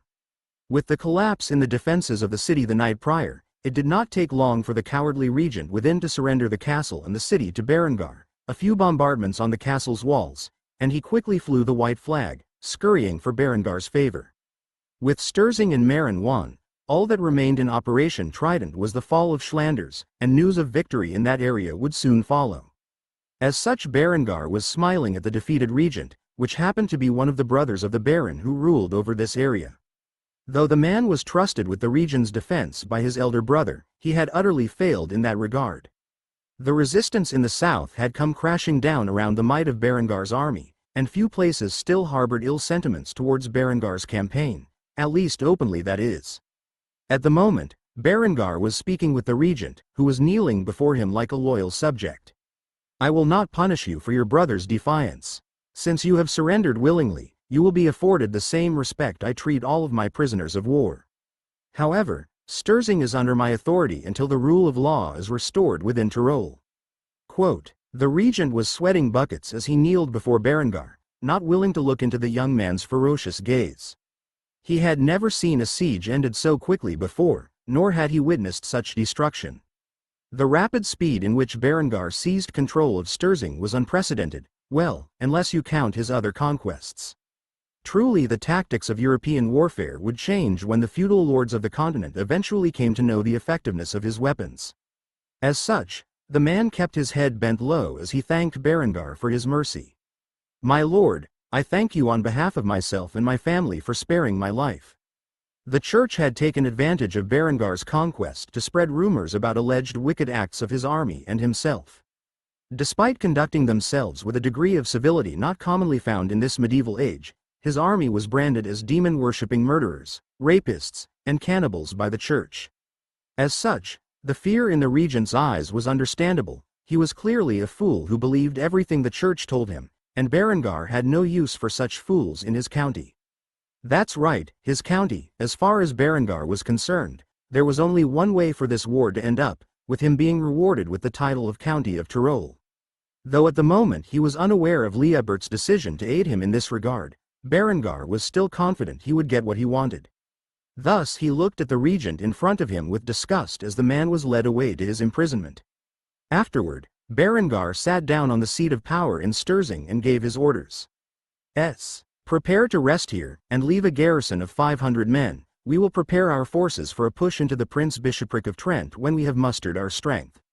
For now, enjoy yourselves, but make sure to follow the rules I have set forth. If I find anyone who dares to raid, murder, cause unnecessary harm to the civilians, and prisoners, I will have them placed before a firing squad. Do I make myself clear? With that said, the voices of the soldiers under Berengar's command who had gathered in the Great Hall of Sturzing voiced their support in unison. Yes, my lord. Afterward, his forces departed, and Berengar was given a reprieve from the endless violence and bloodshed that had been going on since the beginning of his war. He initially planned to march on the Prince-Bishopric of Trent in another month. This would give him time to gather troops and solidify his position. With many armed garrisons stationed throughout Tyrol enforcing his will upon the local lords. After all, for the many changes he had planned to the structure of society, the rebellion was inevitable, and he wanted his troops in place to counteract any revolution that might arise from the noblemen who were disgruntled by his changes to their feudal powers. Thus he intended to begin the constructions of small star forts in the conquered regions and house them with garrisons of local men until the day where he incorporated the entirety of Tyrol into his political, economic, industrial, and agricultural reforms. After a few days of rest, a messenger came to Berengar and handed him a series of letters, which different people wrote, but each contained important information for his war efforts. The first came from Lind, which claimed to have convinced her older brother Liutbert to support him in his bid for the title of Count of Tyrol. In fact, the man openly denounced his father and his actions during Berengar's siege of Sturzing.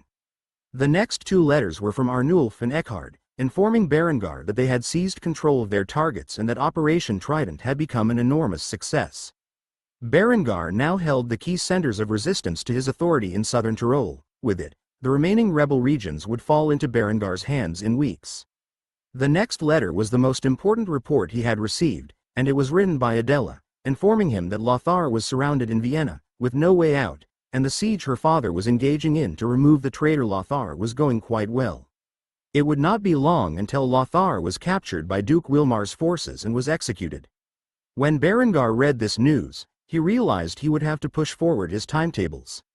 If he could not capture Trent by the time Lothar's rebellion ended, then the Duke would surely not allow him to invade Trent without a proper justification openly. At the moment, that justification was the fact that the Prince Bishop of Trent had openly declared support for Lothar's rebellion and had even supplied them. Realizing that Berengar no longer had the luxury to wait for reinforcements, he quickly wrote a pair of letters and sent them with a messenger off to Arnulf and Eckhard. The letters contained their further orders. Arnulf and Eckhard would leave garrisons behind and march on the regions that would later become known as Riva and Pergine Volsugina. As for Berengar and his forces, they would march on the city of Trent. They simply did not have the time to wait for reinforcements. After sending the letters, Berniger quickly gathered his officers, where they were confused by the unscheduled meeting but were eager to listen to Berengar's command. As such, Berengar cut to the chase and informed his troops of his monumental decision. The traitor Lothar is about to fall to Count Otto's forces. It is a matter of weeks at this point. With this said, the room resounded in applause. This meant that soon enough, the war would be over and they could return home. However, Berengar shocked them by raising his hand and having them hold their applause. He pointed in the direction of the map in front of them, which landed directly on the Prince Bishopric of Trent. Berengar had a fierce and determined gaze in his eyes as he gave his decree. Because of this, we will have to act quickly if we wish to end the rebellion in its entirety. As you all know, the Prince Bishop of Trent has been supplying our enemies. If we do not invade them now, we will allow the authorities in Trent to get away with the blood on their hands. As such, I hereby declare that tomorrow morning, our forces aside from a small garrison of 250 men, designed to maintain order in the region, will march upon Trent, where we will capture the region within the next few weeks and incorporate it into the county of Tyrol. The officers were shocked at first by this news. However, when thinking of the potential rewards they could gain by seizing Trent, their eyes glistened with greed. With the new territory under his control, Berengar would need to appoint noblemen of higher regard to run it for him. Since positions in his political and military structure were based largely upon merit, the more capable one proved themselves as a leader in the upcoming conflict, the better their chances to become a baron or a viscount. Thus the passion for this invasion was far greater than that of the conquest of Tyrol, and every man desired to do their part to gain a prestigious position and untold wealth from the annexation of Trent. As for Berengar, he was excited by the fact that he could finally deal a great blow to the Church, who he had already made his enemies. If they think the Teutonic Order will be enough to wipe him out in a few months, they were sadly mistaken. With his orders being given, the officers quickly relayed them to their troops, and Berengar took a sip of wine as he gazed at the map of this world. Further strengthening the resolve he had to become an unrivaled emperor, the conquest of Tyrol and Trent was only the beginning. Chapter 136 You really know how to force my hand. While Berengar had begun to march his armies into the Prince Bishopric of Trent, Duke Wilmar was engaged with the enemy Bavarians at Munich, His siege was lasting longer than he had anticipated, but it was going smooth enough. The main Bavarian armies were up in the north fighting against the regions under von Luxemburg's influence. For Eastern Germany, they were fighting among themselves for petty reasons. There was not a single region of Germany that was not embroiled in some form of warfare at the moment. Only small towns could escape the wrath of passing armies if they were lucky. Most weren't. Duke Wilmar was reading a report about Berengar's recent activities. In under 2 months, he had subjugated the northern and southern regions of Tyrol and had marched on Trent with the intent of annexing the territory through the right of conquest. Berengar's actions greatly enraged the church, who had demanded Duke Wilmar do something about his lowly vassal. The truth was, at the moment, Berengar was not directly a vassal of Duke Wilmar but Count Lothar. By supporting Duke Wilmar in his war against Lothar, Berengar was technically breaking his responsibilities as a vassal to Lothar and was actually acting in treason against his direct liege. At the moment, Duke Wilmar was very pleased with Berengar's actions. Despite being a lowly viscount, the young man had somehow gathered enough forces to rapidly retake Tyrol from the defending garrisons and the lords and regents who ruled over the area. However, what shocked him the most was that Lothar's son and heir, Liudbert, openly denounced his father and sided in support of Berengar, swearing loyalty to the man that was his family's vassal. By swearing his loyalty to Berengar, Liudbert had essentially given up on his claim for Tyrol, which put Duke Wilmar in a difficult position. The Duke of Austria grinned as he chuckled and commented to himself. "You really know how to force my hand, do you not, Berengar?" Honestly, Duke Wilmar was impressed by Berengar's capabilities and wanted the man on his side, especially with the efficiency in which he engaged in warfare. Despite the fact that he did not know Berengar's secret to swift victory, he still desired the man to be his marshal. However, since Berengar was someone else's vassal, he could not do so. As such, Duke Wilmar was convinced that making Berengar Count of Tyrol was in his best interest at the moment and had thus come to a conclusion. He would even allow Berengar to keep Trent and incorporate it into his domain. Surely that would be enough to satisfy the ambitions of a man who was born a lowly baron's son. Of course, if Wilmar knew what Berengar intended to do over the upcoming years, he would have refused to give Berengar any greater authority. However, there was no magic in this world. If the gods of mankind existed, they surely did not show their presence.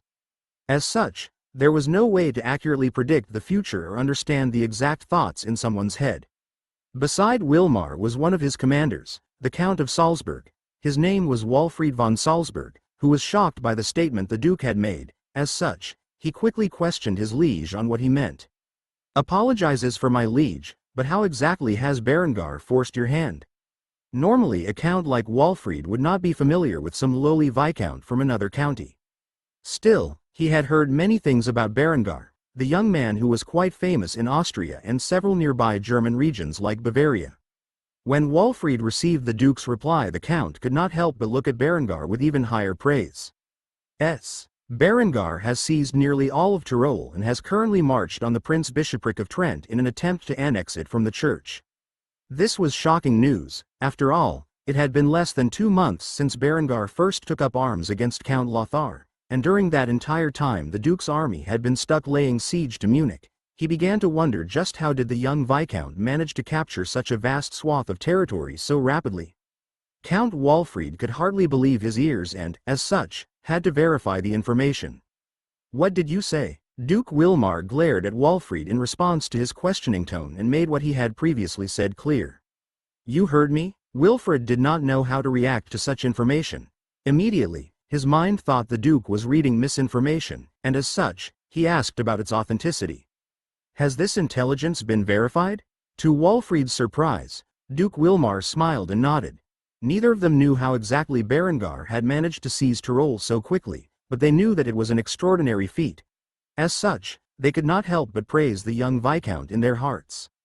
The only question that remained in Walfried's mind was what they should do with such a talented commander. "What will you do with him if he is victorious in Trent?" Duke Wilmar continued to smile as he announced his plans to his trusted friend. "I intend to make him Count of Tyrol and allow his annexation to take place." At first, this news greatly shocked Walfried. However, he understood Wilmar's intentions. Berengar was talented in not just military matters but economic and industrial ones as well. If they could gain his favor and put him to work for the good of the realm, Austria would soar to new heights never before seen in this world. Unfortunately, the two scheming noblemen had made one minor miscalculation, and that was the fact that Berengar's ambitions did not stop at being a count. Thus he would never be content putting his innovations to use for another sovereign. However, these men had no way of knowing the depth of Berengar's goals nor the height of his pride. When the time finally came, Berengar would refuse to serve on Wilmar's council and instead develop Tyrol into a booming industry and agricultural district. While the war for Germany waged on, Berengar would elect to protect his new lands and cultivate them, allowing the chaos that the conflict caused to spread to every corner of Germany, every corner but his own. Only when things were at their worst would he have the ability to rise from the ashes of the old world and present a new alternative.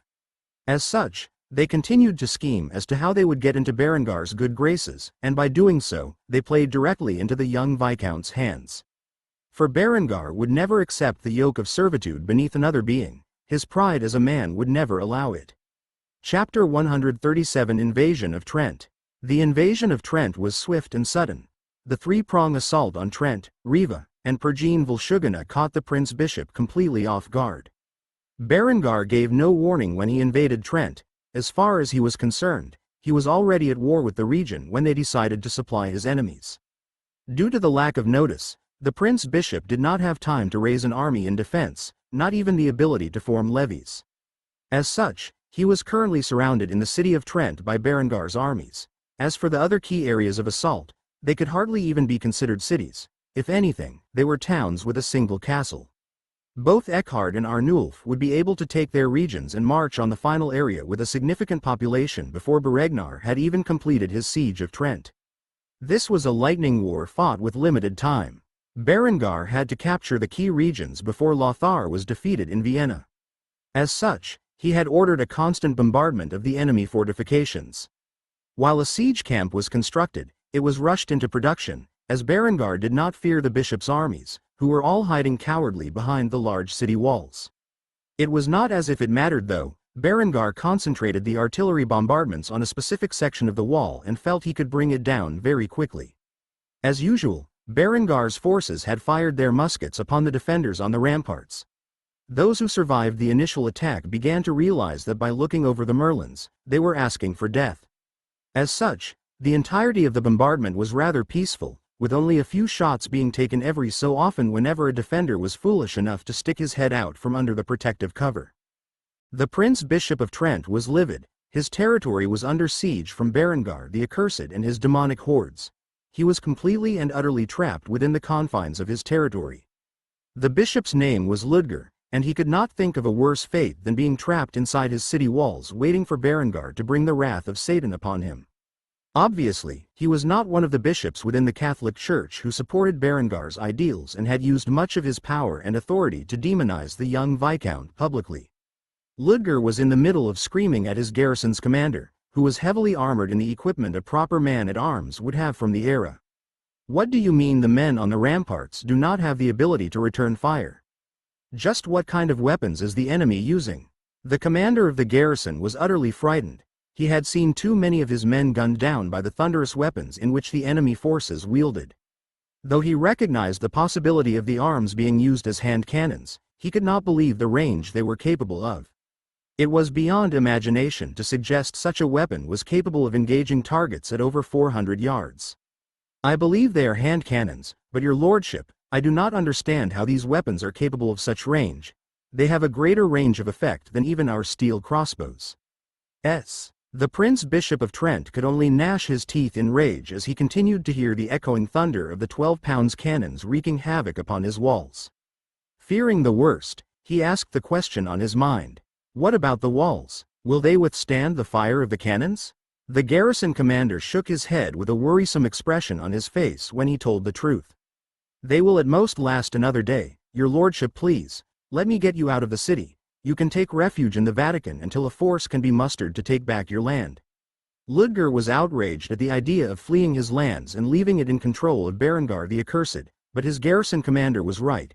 If he stayed here, the heretic might have him executed as a display of force against the church.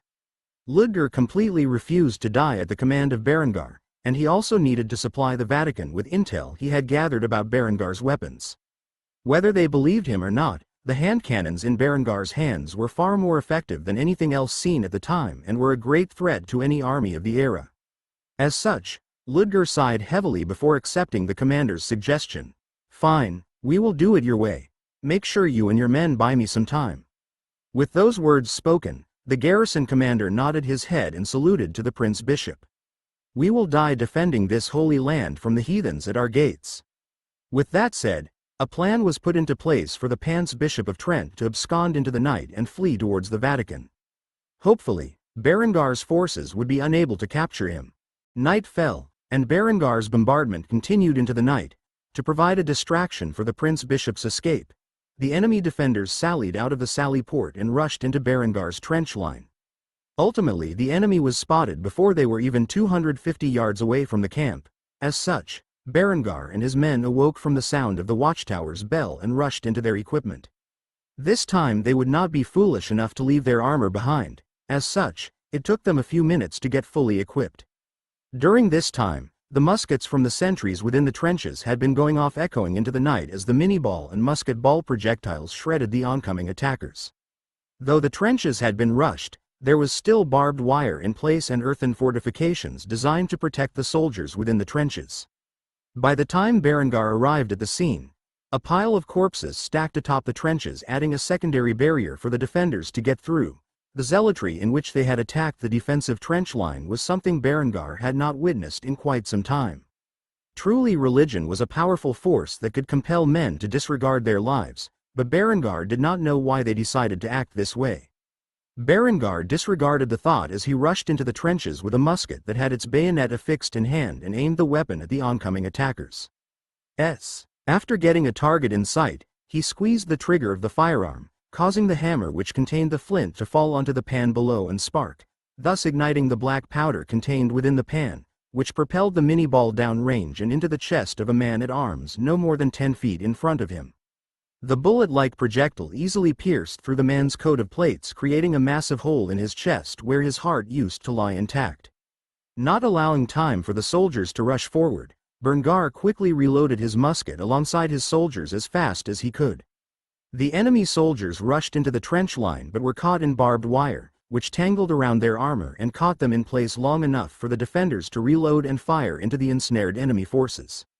Blood splattered across the trench line as limbs were torn apart by the impact, and gaping holes filled the enemy's abdomens and chests. Eventually, enough bodies piled up over the barbed wire allowing the enemy to get into the trench line where Berengar and his forces began to fight within the trenches with swords, bayonets, spears, and clubs. The trench warfare became a chaotic field as soldiers from Berengar's army clashed with the men-at-arms, using every method they could think of to defeat their enemy. However, as time went on, it became increasingly apparent that the enemy forces were outnumbered and outarmed. The enemy forces suffered heavy casualties, as the bayonets of Berengar's army were the perfect size and length to pierce through the gaps in the enemy armor.